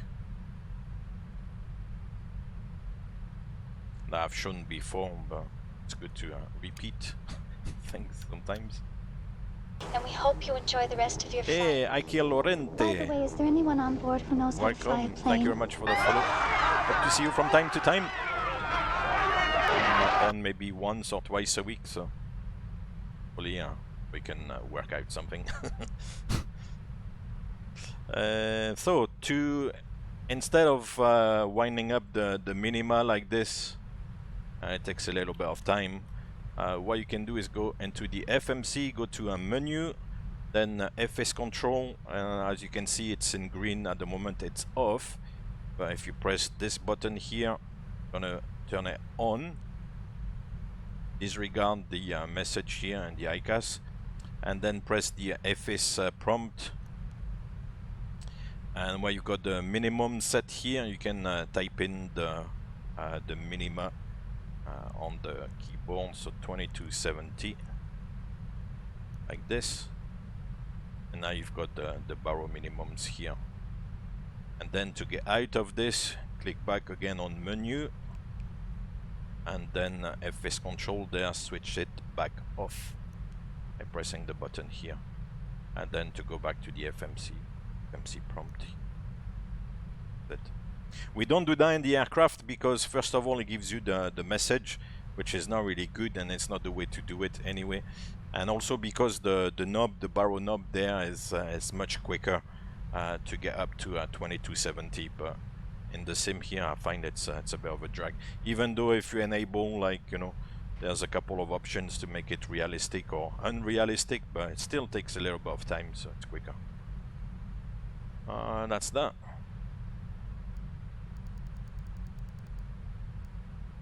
And then the last thing we'll try to do is to work out our approach speed. So we're gonna be landing with 8.2 tons of fuel. Let's say 8 tons, just to give it like a round number. And we're gonna add that weight to the zero fuel weight, so the weight of the aircraft basically without the fuel plus the landing fuel. That gives us the weight of the aircraft on landing. So 205.3 plus 8 is gonna be 213.3. If I can do the maths, so we'll enter 213.3. And it could go maybe flaps 25. Because on the 200LR you can play a little bit more with flaps 25. On the 300ER it's not really let's see.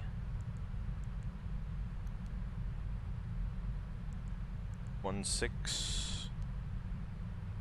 Yeah, from 217,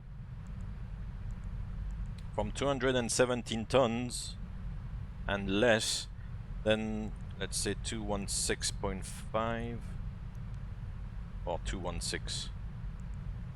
Yeah, let's say from 216, then the VRF 30 remains at 136. If you put, like, for example, 180, yeah, although it's not gonna be possible. Yeah, no, this is wrong, because they should give us 136. Anyway, that's a little bit technical. So let's put just 213.3. I'm getting a little bit into my own wee world there. We'll go flap 30, that's good enough, I guess. So flap 30, 136.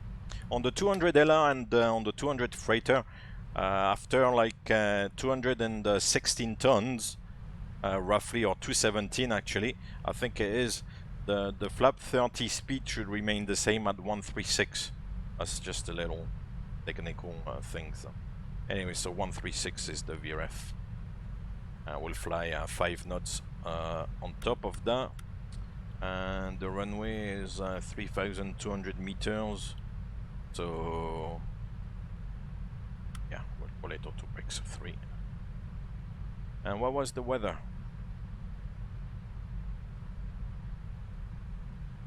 I'll look at the photos later on, Space Agent, if you don't mind, please.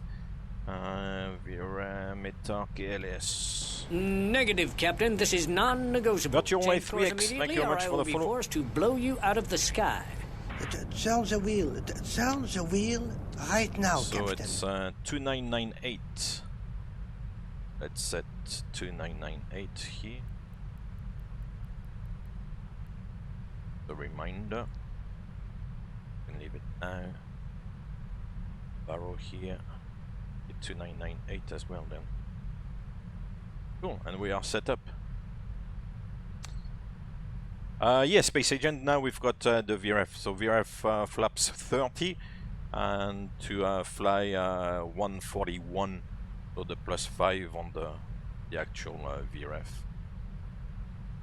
That's it, I believe. I think we are all set. The arrival starts here on the transition at basic, so that's Babbitt. Everybody knows Babbitt. Babbitt waypoint. Beautiful. Cool. Alright, let's go FS2 crew. The briefing tab. So we're gonna do, yeah, vectors, ILS Cat 1. Down to 20, 270. Back down. Flap 30, dry, level 3, and we'll start the APU. The transponder will keep on. We're gonna go to a gate. Weather and terrain, of course, like always. Descent checklist. Stand by.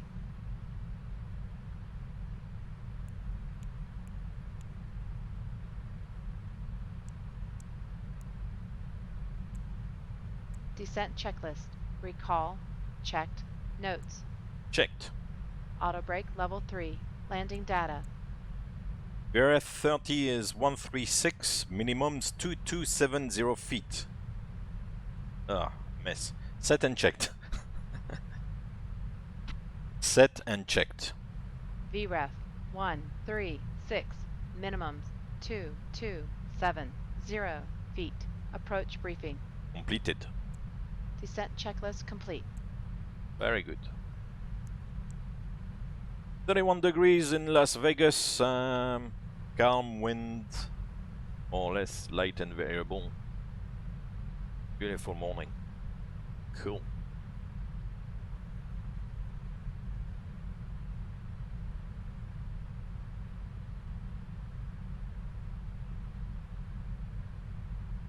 The runway 26. 6 left.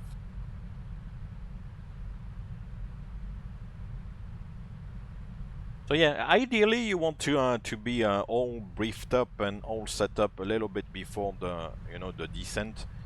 So it's like 16:10 in the simulator here. Top of descent at 16:21. So yeah, 10 minutes basically before the actually starting the descent. It's good to be all sorted out, so that if there's an early descent or anything like that, then you're not like still briefing, or when you're actually descending, you want to be focused on the flying. Oh, and we've got the landing rate predictions open now. Beautiful. Let's do it. Do it, do it. Let's see if we can get a good landing rate. A good landing is a landing you can walk away from. And my ability to fly the sim does not reflect my ability to fly the aircraft. Oh, Tracker, you're descending now? Okay, so... Are you on Volanta as well, yeah? Because if you're descending now... Are you Southwest 2997?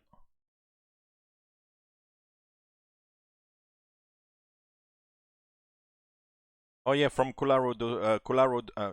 Colorado. I'm getting all like mixed up there. Colorado Springs. Ah, okay. So you're here. Volanta. Yeah, you're here. That's you there. I'm up there. So you're gonna be closer, yeah, because you're coming in straight in for 26 left. I'm coming up from the side and I've got to go downwind and back in. So yeah, you should be on the ground before. Cool. Very nice.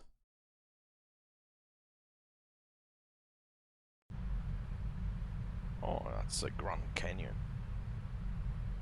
Yeah, you'll definitely be in first. Alpha 6, that's a good idea actually, because that's something I tend not to do too much in the simulator here, is to look at the ground chart and kind of planning for... That's something we would do in the aircraft, of course, look at the ground chart, try to see which exit you're gonna take on vacating the runway and everything, but in the sim I tend not to do it too much. 26 left.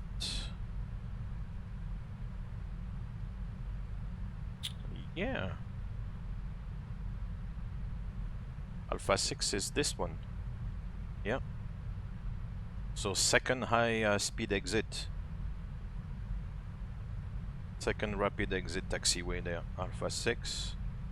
And then Southwest, I think, is parked at the Charlie gates, if I'm not mistaken. So one of these there, Charlie gates for Southwest.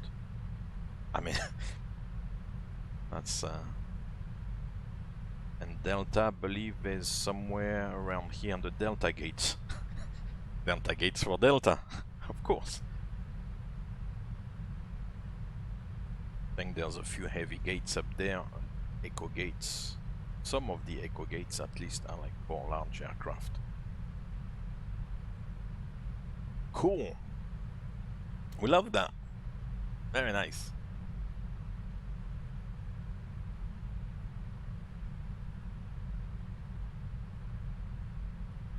The way we will try to work out, you know, the exit will be by you know, calculating, of course, the landing performance to see how much distance you need, and in relation with the auto brake setting. So see what auto brake 2 gives you for the landing distance. See what auto brake 3, and try to work out like that which one will be the most efficient and also the most comfortable. Of course, you don't want to brake like a donkey, you know. To make like the first exit or whatever. So you want like something that is like comfortable and efficient as well, so that you don't stay too long on the runway. Can you hear me on Volanta? Yeah, we'll hold on. Yeah, we'll change the... I'll change policy, because the policy was like Volanta to be for the how do you call that? The subscribers, but I guess because I've had many requests and I feel bad like turning them down, so we'll accept all these from now on. So if in the past I've turned you down, then please feel free to send a request again, because yeah, I feel a bit, you know, I feel bad, you know, turning down all these requests and make it for the subscribers. At the end of the day, it's not Volanta is not like a big deal, you know. Oh, there's somebody just behind going to Las Vegas as well. Oh, on Volanta. It's just behind. Cool.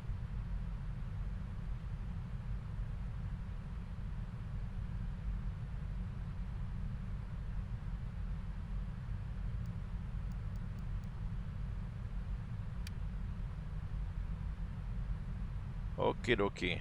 Are we all set up actually? We set up the FMC, we've got everything.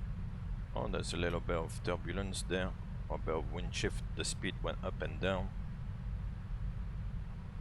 Yeah, I'm just waiting for the top of descent.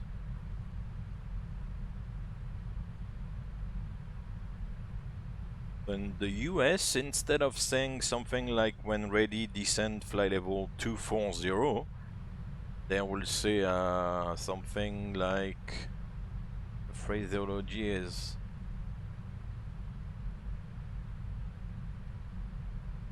how did they say it already?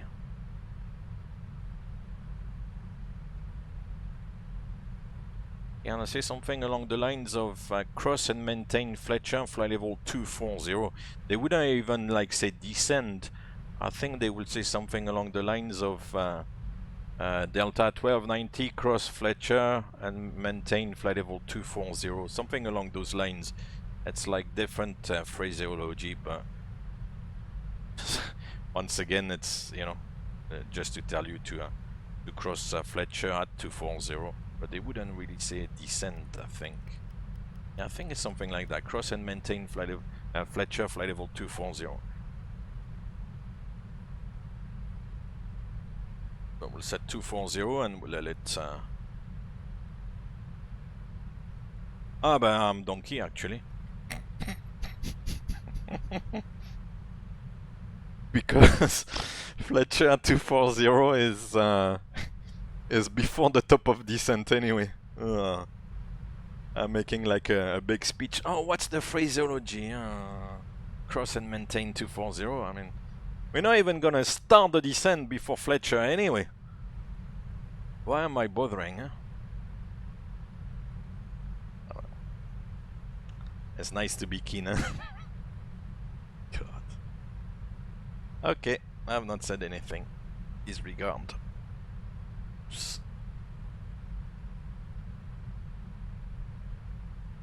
Alright, landing rate. How keen are you? Or how nice are you? On average, 137. Ah, it's a good average. It's a good average. Maybe a bit optimistic, but good average. That's good. Thank you for that. Yes, we believe in you. Does the inner aileron extend with the flaps? That's a good question. As I said, I've got limited use shortcuts on this. They may not be the case.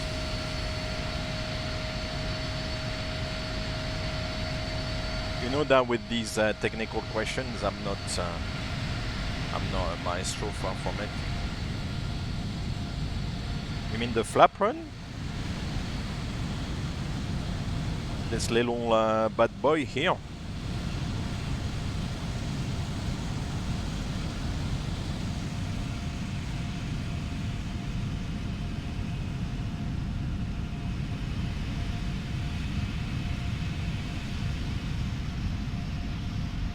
Ooh, and the camera like shakes with the thrust of the engine. This one I don't.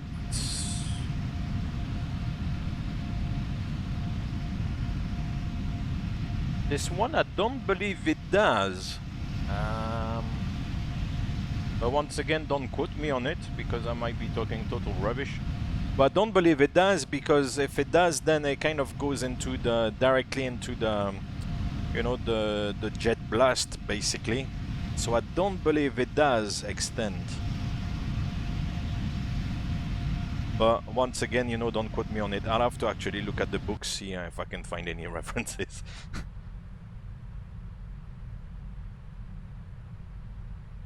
Yeah, tracker, yeah, if you type .METAR and then KLAS on VPilot, it gives you the METAR, that's correct, yeah. Something like this. If you .METAR, KLAS, requesting METAR, and then it gives you the METAR, yeah. Which is quite neat as well, you know. When you're flying online, here I've got the...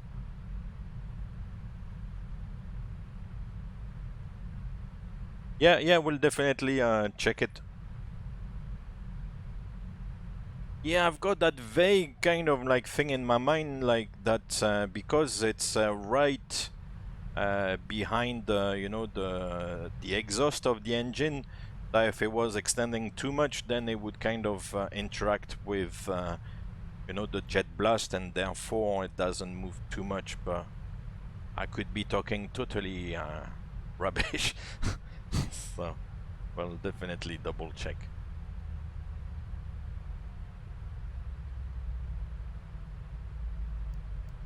If there is some information, because, you know, I think I've mentioned it before in passing, but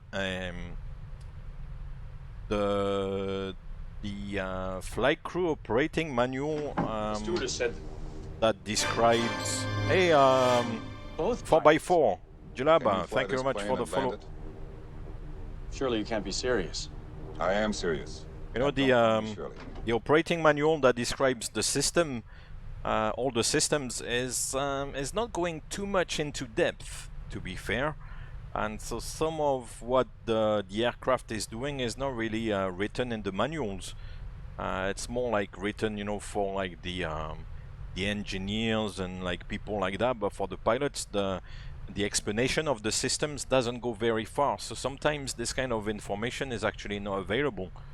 And unless you go and ask or kind of do a little bit of extra research, but otherwise, yeah, it's hard to find information. So hopefully it's contained in the manual. We'll see.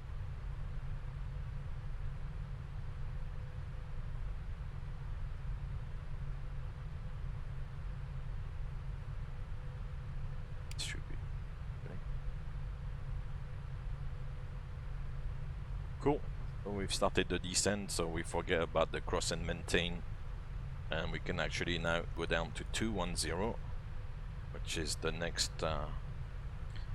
restriction at REL. So Delta 1290, cross and maintain REL, flight level 210. It's a little bit like that actually, Strato.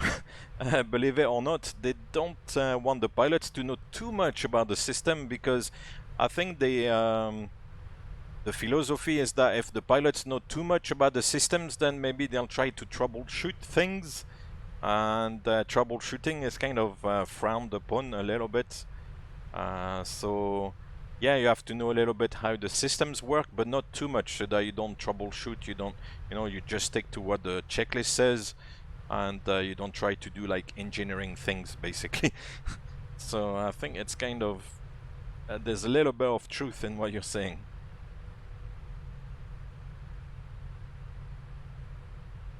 Seatbelt sign on. Seatbelt signs coming on. Beautiful.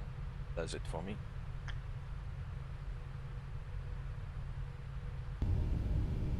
Oh, it's a little bit more desertic. That's a word. Yeah, at the end of the day, Las Vegas is in the middle of a desert, huh? So there's no much around. It's fairly dry.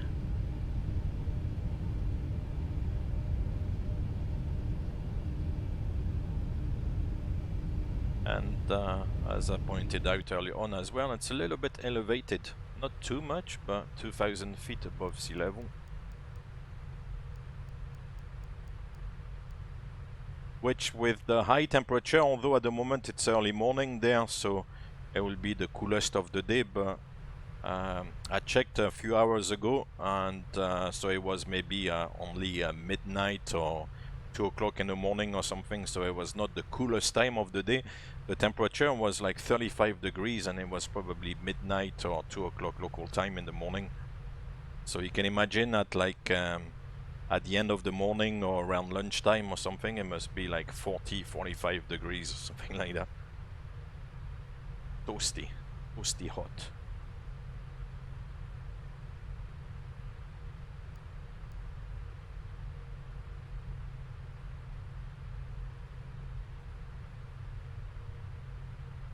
It's a bit of a funny feeling descending towards those mountains there.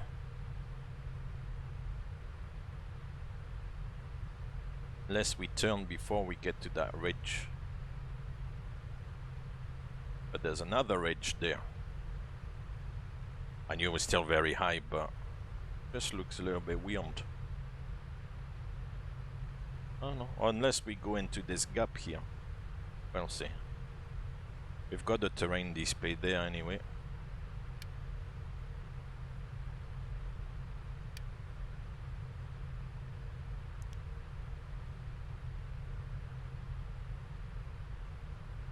Highest terrain is... yeah, 12,000 feet. That's okay.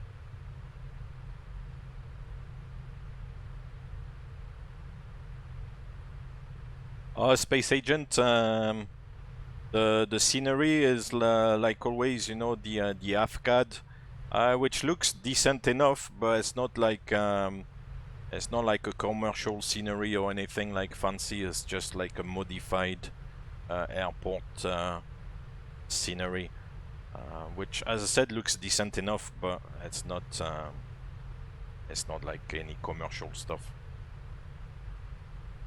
Right, so after flight level 210, no, I'm not Canadian. No, I'm not Canadian. Jalaba. 16,000. Okay. We'll wait actually until we get below flight level 190 and then reset the altimeter. PNH.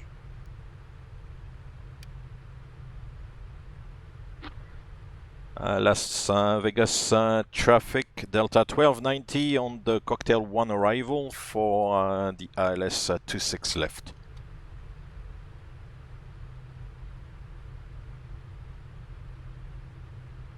And the traffic that was behind is gone.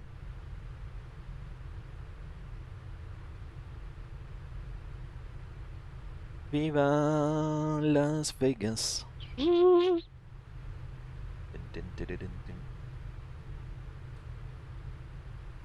It's going back to 250 knots.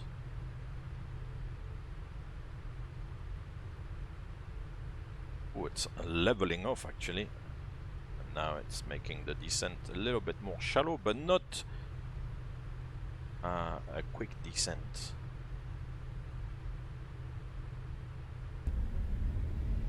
And there's a little airport down here. Yeah, and these are relatively close. I didn't know it was surrounded by mountains like that. Good to see.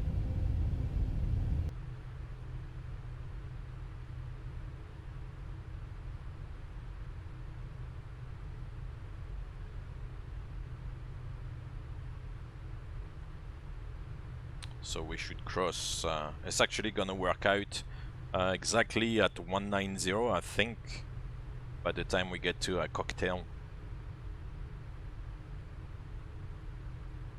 Hopefully. Anyway, not so much. Oh, in Innsbruck, that would be that would be fun. In Innsbruck, I think, if I do remember, it's a short runway. It's very short. I think it's 1800 or 1900 meters. I will be like that will be maybe a little bit tight for 777, unless it's very light and you go maximum braking. Dennis, yeah, I mean, believe it or not, I'm not gonna argue. I'm way past arguing the toss on here. Right, so we passed cocktail, so now we'll set the 2998. It's a little bit of speed brake. Reduce the speed. I'm not gonna use full speed brakes, just a little bit. And now we can go down to 14,000. Since it's the restriction at Zelda. That sounds like a film, Zelda. Can't remember what it is. But Zelda kind of sounds like either like a film, like some sort of like science fiction, or like a video game or something like that. Zelda. Sorry for like living under a rock once again. There's a game. Cool. I knew there was something like that, like you know, Frozen. There's a game, Legends of Zelda. Hey, Rotterdigger. Good afternoon.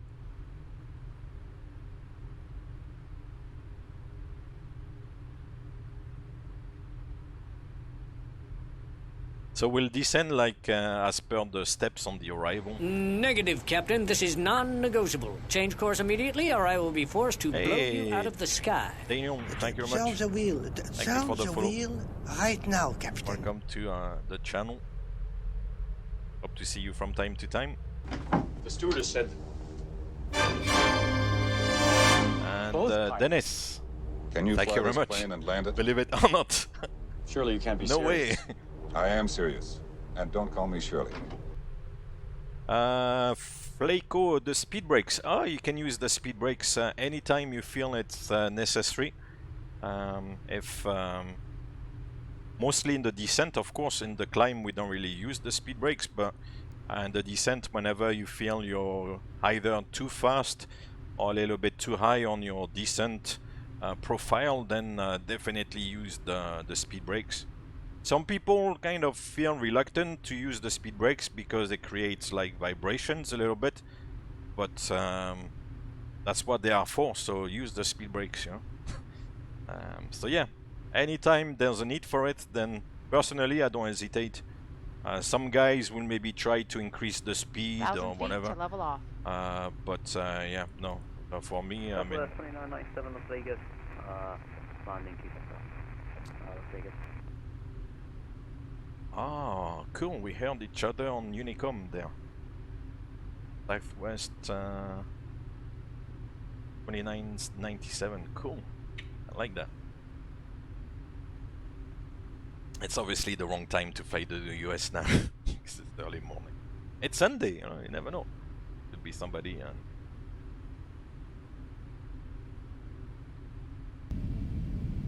Oh, that ridge is close. Nice. I like that.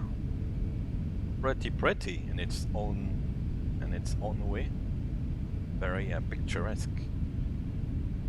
And that should be the airport there. The city is obviously very like it's green in the middle of the desert, and the airport should be somewhere around here. Gentlemen, I'd like you to meet your captain. Captain over. Captain over. Gentlemen, welcome aboard. Welcome aboard. Captain, your navigator, Mr. Unger, and your first officer, Mr. Dunn. Unger, over. Over. Done. Thank you very much for the follow. That was Findus. Thank you very much.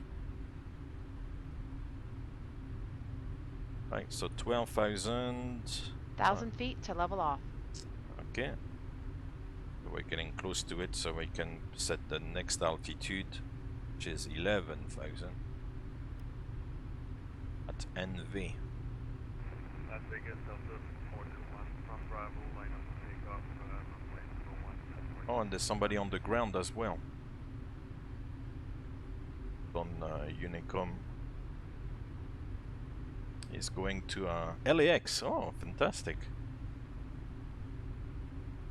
So yeah, that's the airport down here. Frames might suffer a little bit, I don't know. See, because when there's a lot of buildings like that, simulator tends to struggle a little bit. Ish, above all with all the stuff going on around. Hey, Rotterdam, yeah, things Las are... Vegas traffic, Southwest 2997, vacated Alpha 6. South, that's gonna be 1,000 feet to level off. Oh, so you made Alpha 6, cool.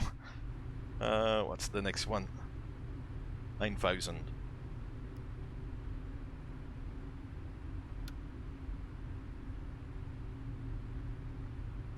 And I know it's not set the lights. Okay, so it doesn't know.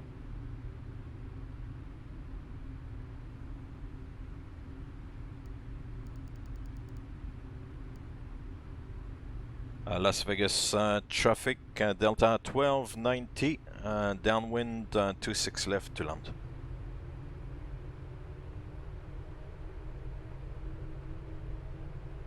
Cool.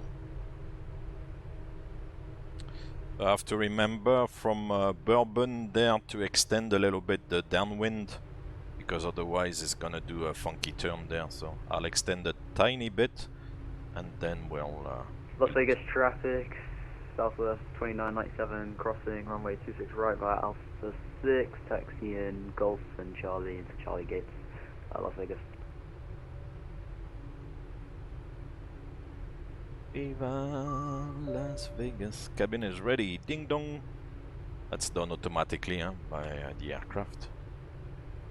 In the actual aircraft, the cabin crew, mostly the purser or the number one or the chief of the cabin, whatever you want to call him or her, will have like on the phone there's like a code to type in. But here it's done automatically. The aircraft knows you're getting close to your destination, so it gives you the cabin ready. Both on arrival but also on departure. 10,000 feet. All service items, newspapers, and any other items you wish to discard or may not be taking off the aircraft with you. Cabin crew, prepare for landing. Also in preparation for landing, please turn off all electronic And then 8,000 feet. Stow these devices and all other carry-on items. Let's set 8,000. Caution when opening overhead bins, as items may have shifted during our flight. Please Go thrust and flight level change. to their upright position and check the security of your seatbelts. We will be landing shortly. Thank you. And now I'll take it in track select, I guess.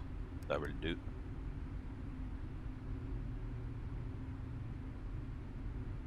The purple Zulu time. Purple Zulu time.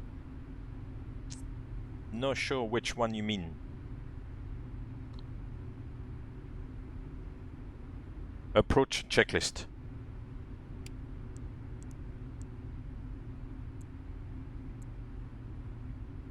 Approach checklist. Altimeters. 2998 set. 2998 set. Set and checked. Set. Approach checklist complete.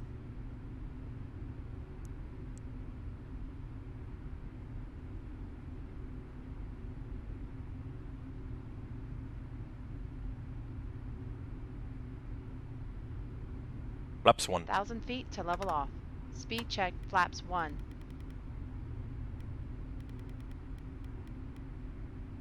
Right, so the 210 will make it 210 maximum anyway. We'll just simulate the radar vectors now. Once on the radar vectors, the restraints or the restrictions on the arrival, they don't really count anymore. Top right corner. Oh, of this? You mean?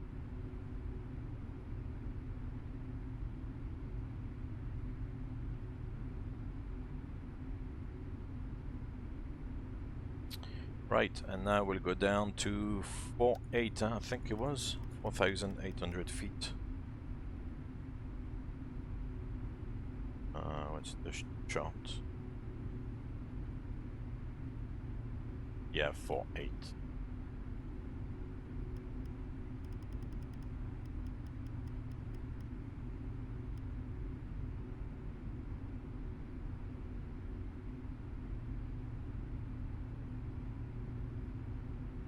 The time up here is the estimated time of arrival at the next waypoint. So actually we passed Bourbon, but the time underneath will be the ETA for the next waypoint.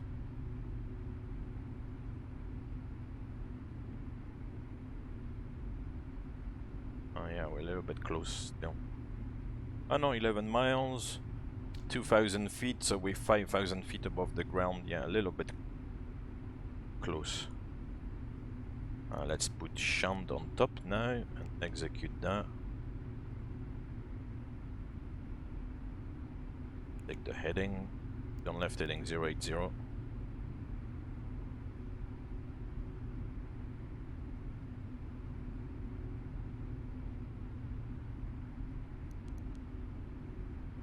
Shunt again.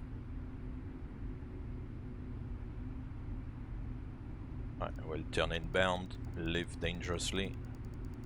Turn left heading 350.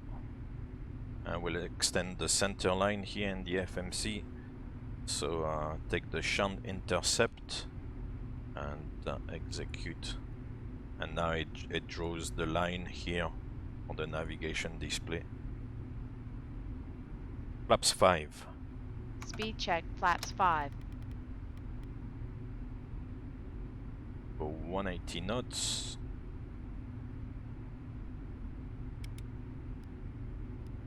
And vertical speed a little bit.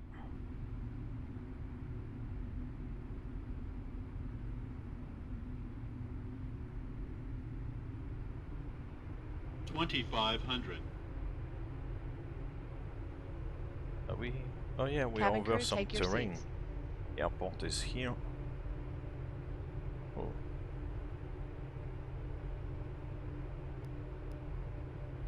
1,000 feet to level off. Check, check.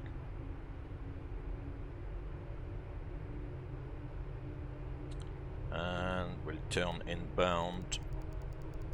I will make it 30-degree cut, so 290. Got correct sensing, so we'll arm the approach mode. And we get localizer and glide slope armed. Oh, already localizer established? Okay, fair enough. How is the doggy doing today, Rotterdegger? I like the doggy, the huge doggy. Las Vegas.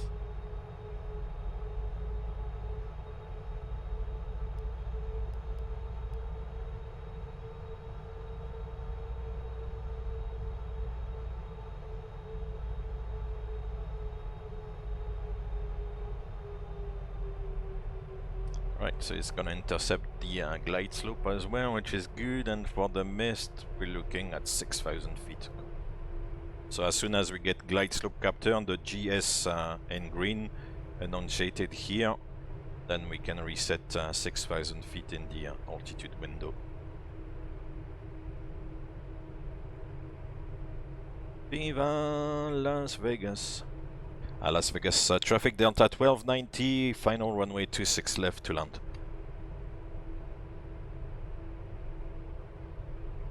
I feel like one of those Cessna 152 calls, the FR. Runway 26 left, final to land. Anyway. 6,000 feet is set. Insufficient fuel. And come. 26 left, 26 right, and all the fancy buildings in Las Vegas. Ooh, 31 degrees, yeah. Good luck. Ah, wish me luck then. Brace for impact.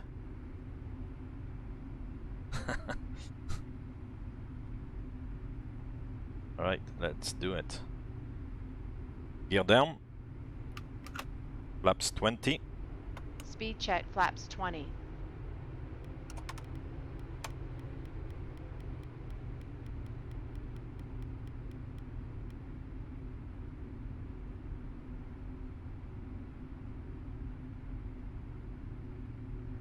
Flaps 30. Speed check, flaps 30.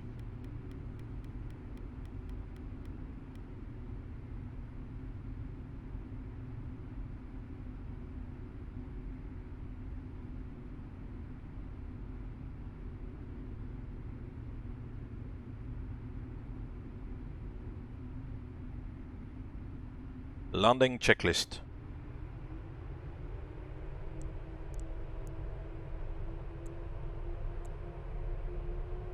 Landing checklist. Landing checklist complete. Checklist complete. Alright, let's disconnect. 1,000 feet. Approach stable. 1,000. Checkly check. Wait a bit. Stop.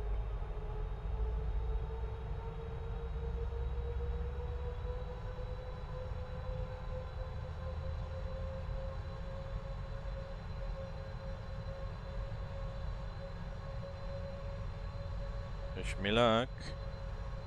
Yeah, I need to rectify the view there.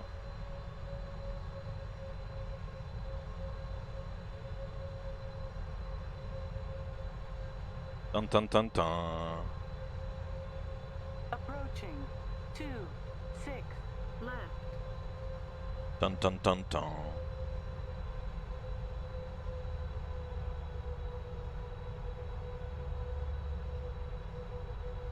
Viva Las Vegas. Oh, oh. Approaching minimums. Approaching minimums. Check. 100. Quickly check. Minimums. Minimums. It's a little bit earlier. 20. 10.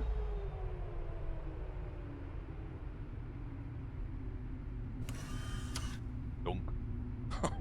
I'm sure it was a bit of a dunk. Oh no, it's okay. Up. Reversers normal. Oh, I've left the vibrations and everything.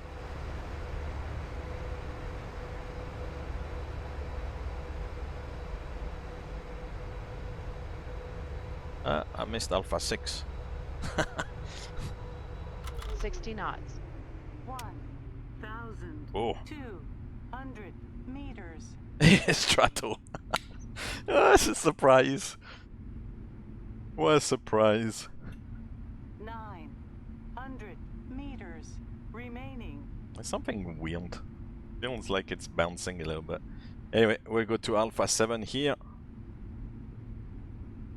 Welcome to Las Vegas.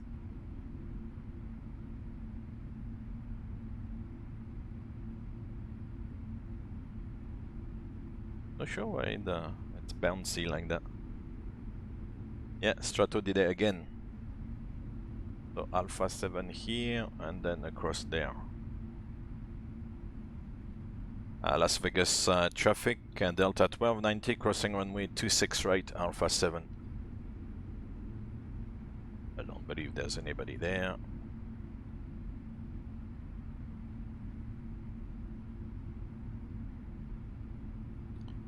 Back to the speed brake.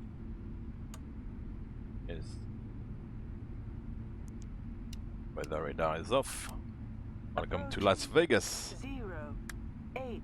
Ladies and gentlemen, this is the conclusion of our flight. Please remain seated with your seatbelts fastened until the captain has turned off the seatbelt sign. Right, now where am I going?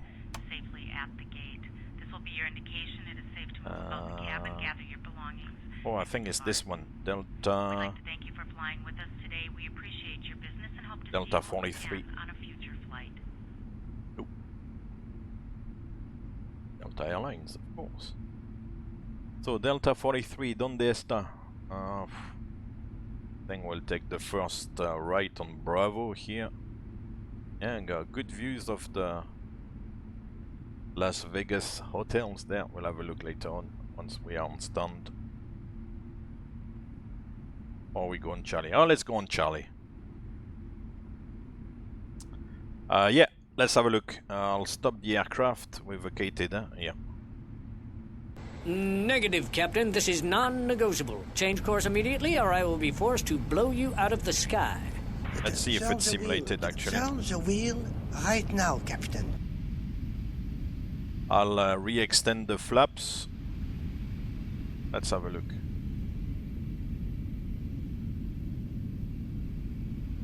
Sorry, I don't have it's enabled here. Alright. So the flaps are up, obviously, so that's the flap run. We'll extend the flaps again.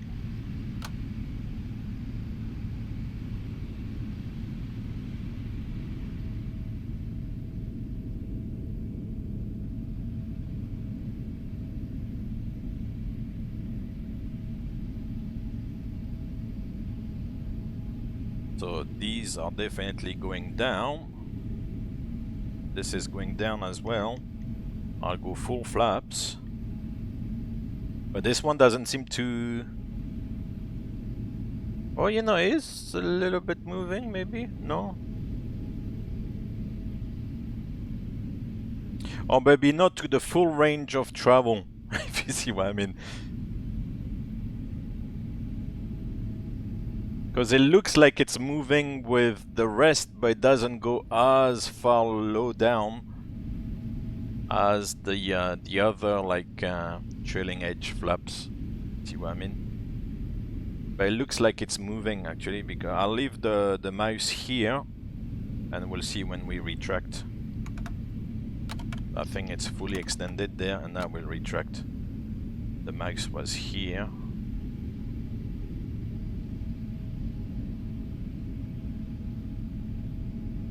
Yeah, it moves.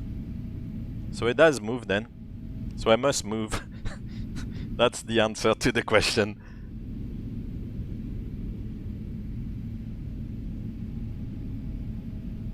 Yeah, it moves a little bit in coordination with the rest, but not as much. Yeah.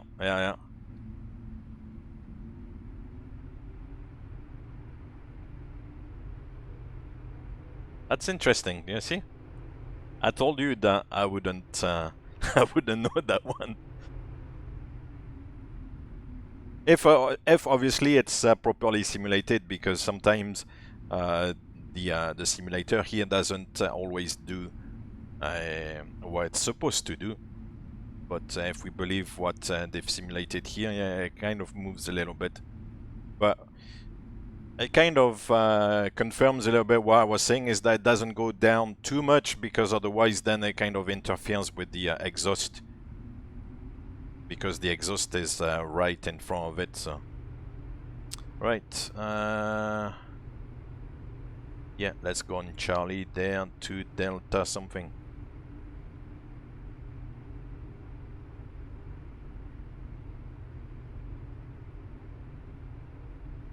Pilot Henrik, the normal position,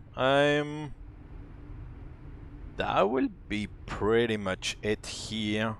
Maybe a little bit higher up. Maybe something like that. Actually, I need maybe to adjust the view a tiny bit, but not too much more. Yeah, because personally I don't like to be sitting too high. I know I've been told that I was sitting a little bit too low, but at the same time that's like a personal preference. So yeah, something like that.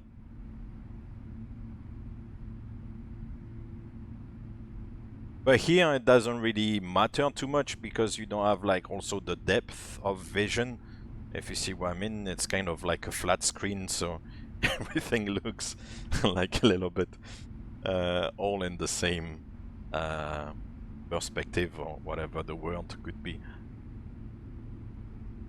Delta 43 is gonna come up actually. It's Charlie 5.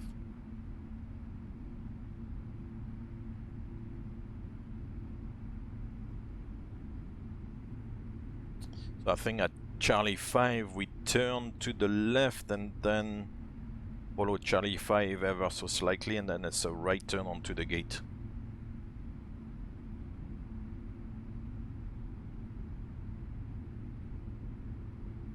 So Charlie 5 is coming up, so we'll turn left here.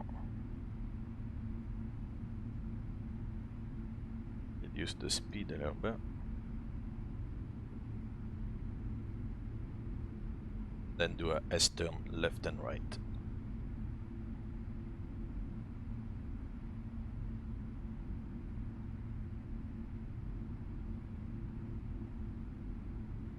Left and right. Hey Strato, thank you very much. We'll see you soon. Safe journey back home when you go back.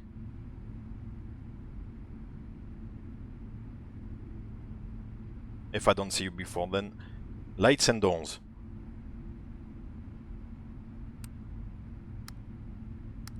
And we've got the guidance system, Delta 43.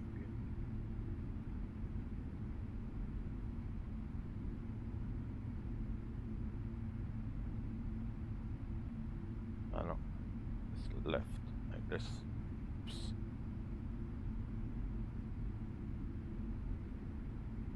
10, 9, 8, 7, 6, 5, 4, 3, 2, 1, up! Not bad. 0.1, we'll live with that. So, parking brake is set and the APU is running, so we can shut down the engines. We'll disarm the doors. Welcome to Las Vegas. Ahead of schedule.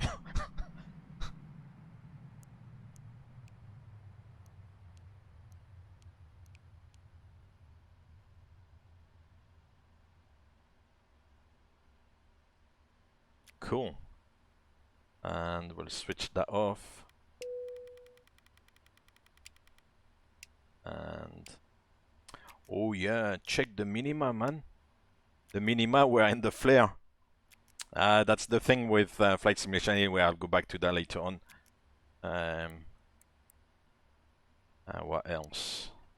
We can switch off this, and the FMC we can display the idle page again. That's it.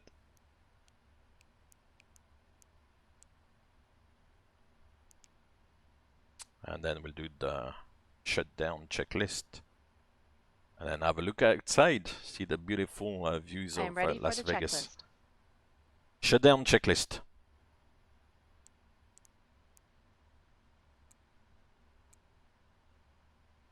Shutdown checklist. Parking brake. Set. Shutdown checklist complete. Very good. Cool. Welcome to Las Vegas. So the Seahawks are ready to go and play the Raiders, which I think it's actually taken place already. Let's have a look outside. And we'll disembark as well. Our passengers. Where's the boarding?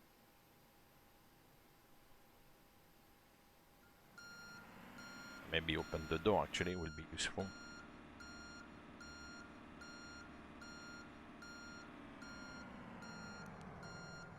Doors. Open this one. The cargo door should open automatically. And oh, let's have a look at that data link thingy magic post-flight.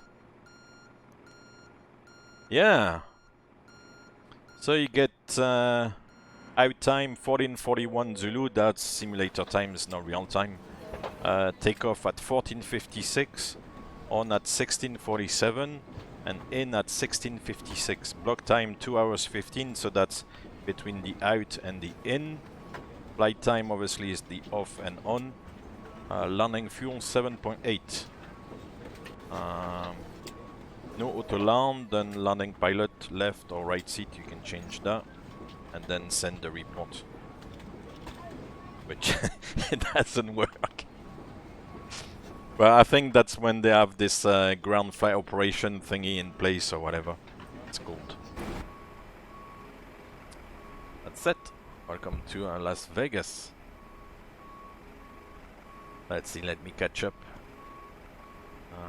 Talk about getting the autopilot. If you decide to get the VR Insight MCP combo panel, I donate 50% of the whole price. Oh, you're too kind, Rotterdegger. In addition to the man cave.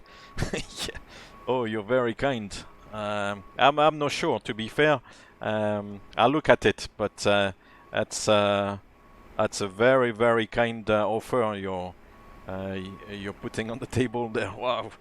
I'm honored, I have to say. Oh. Thank you very much for the thought. It's very kind of you. Very, very kind. Extremely kind. Yeah, it's Las Vegas. Las Vegas, Las Vegas. All like the pyramid. Actually, maybe I should try to slew the aircraft and go and have a look closer. We'll take a little bit of height. Must be a fascinating place, actually.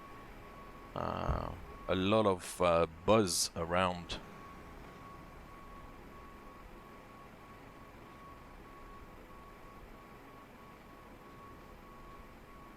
Yeah, Las Vegas. You know that Rotodiga, you know, as I said the other day, like the getting like a panel like this is the start of the addiction, you know. Because they'll say, okay, we got the panel, then the override panel, and then like the yoke, and then the throttle quadrant, and all these things. It's the start of the addiction, man. Oh wow, yeah, it looks good.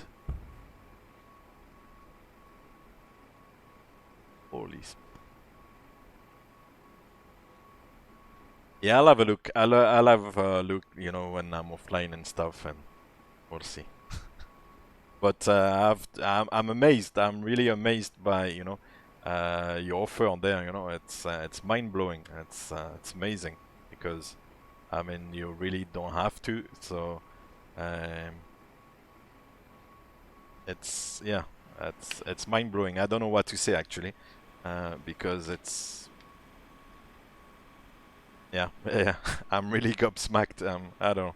It's fantastic. Anyway, it's yeah, it's very very kind. That's it. Welcome to Las Vegas.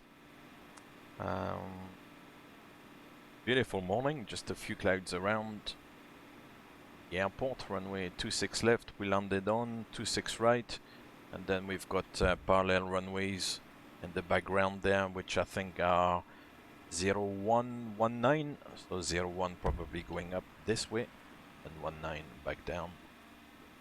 The Charlie gates I was talking about, southwest, I think these are the Charlie gates here. Yeah, kind of surrounded by mountains, huh? A little bit. A bit of an oasis in the Nevada desert.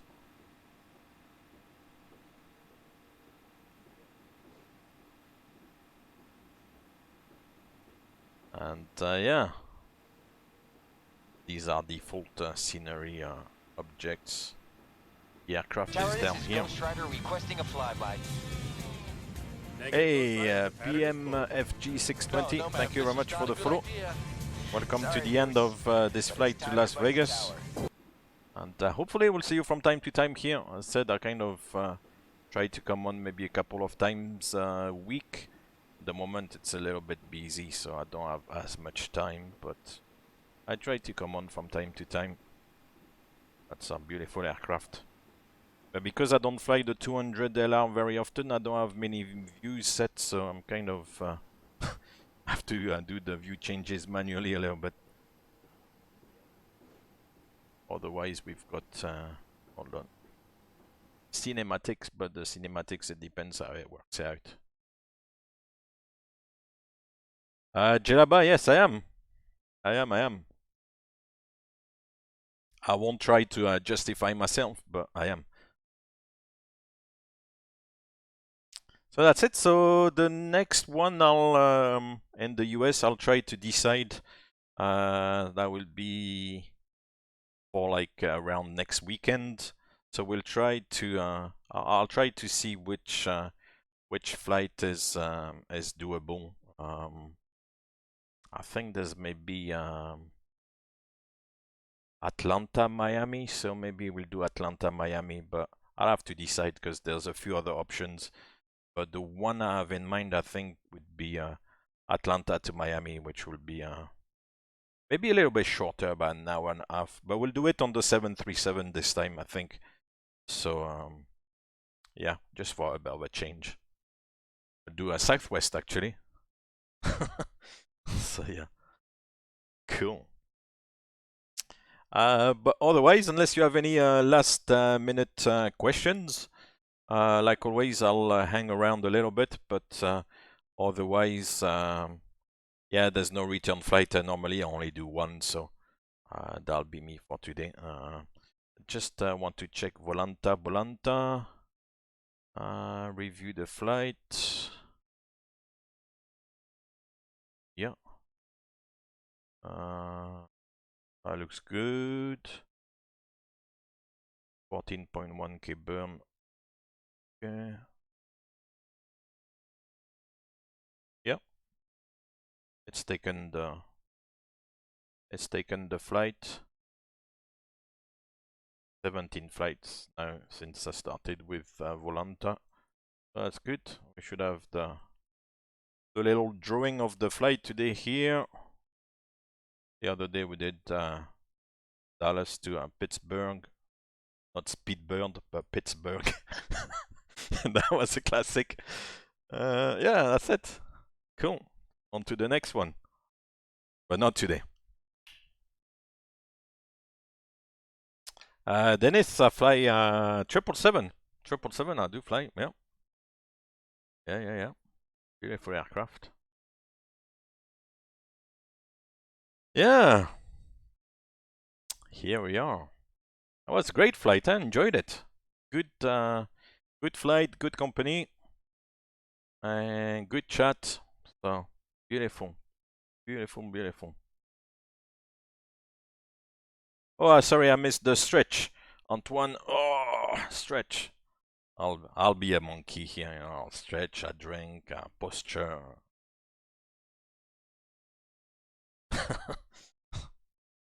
There's a little bit of that involved. Anyway, yeah, cool. What else did I want to check? No, that's pretty much it. I think we've got Space Agent who joined us on Discord. Thank you very much for that. And the screenshots, there was a screenshot BA295. Oh, that's a nice screenshot of the 7.4 from the nose. Nice. Off to Chicago. Nice. We'll do probably a flight to Chicago at some point, and this tour. So excellent. Fantastic. Right, guys, I'll head off into the morning sunrise in virtual Las Vegas. Figure of speech, I guess, because it's already daytime. But thank you very much for joining me today. I hope you enjoyed the flight. And until next time, enjoy your simulator. I'll see you probably actually next weekend now, because I'm going to be away. So. And then I don't think I'll be able to be on in between. So yeah, probably I'll see you next weekend at some point. But until then, take care, enjoy the simulator, and enjoy all your flights and stuff around the place. And yeah, I'll see you next time. Thank you again. Take care, and I'll see you soon. Thank you again.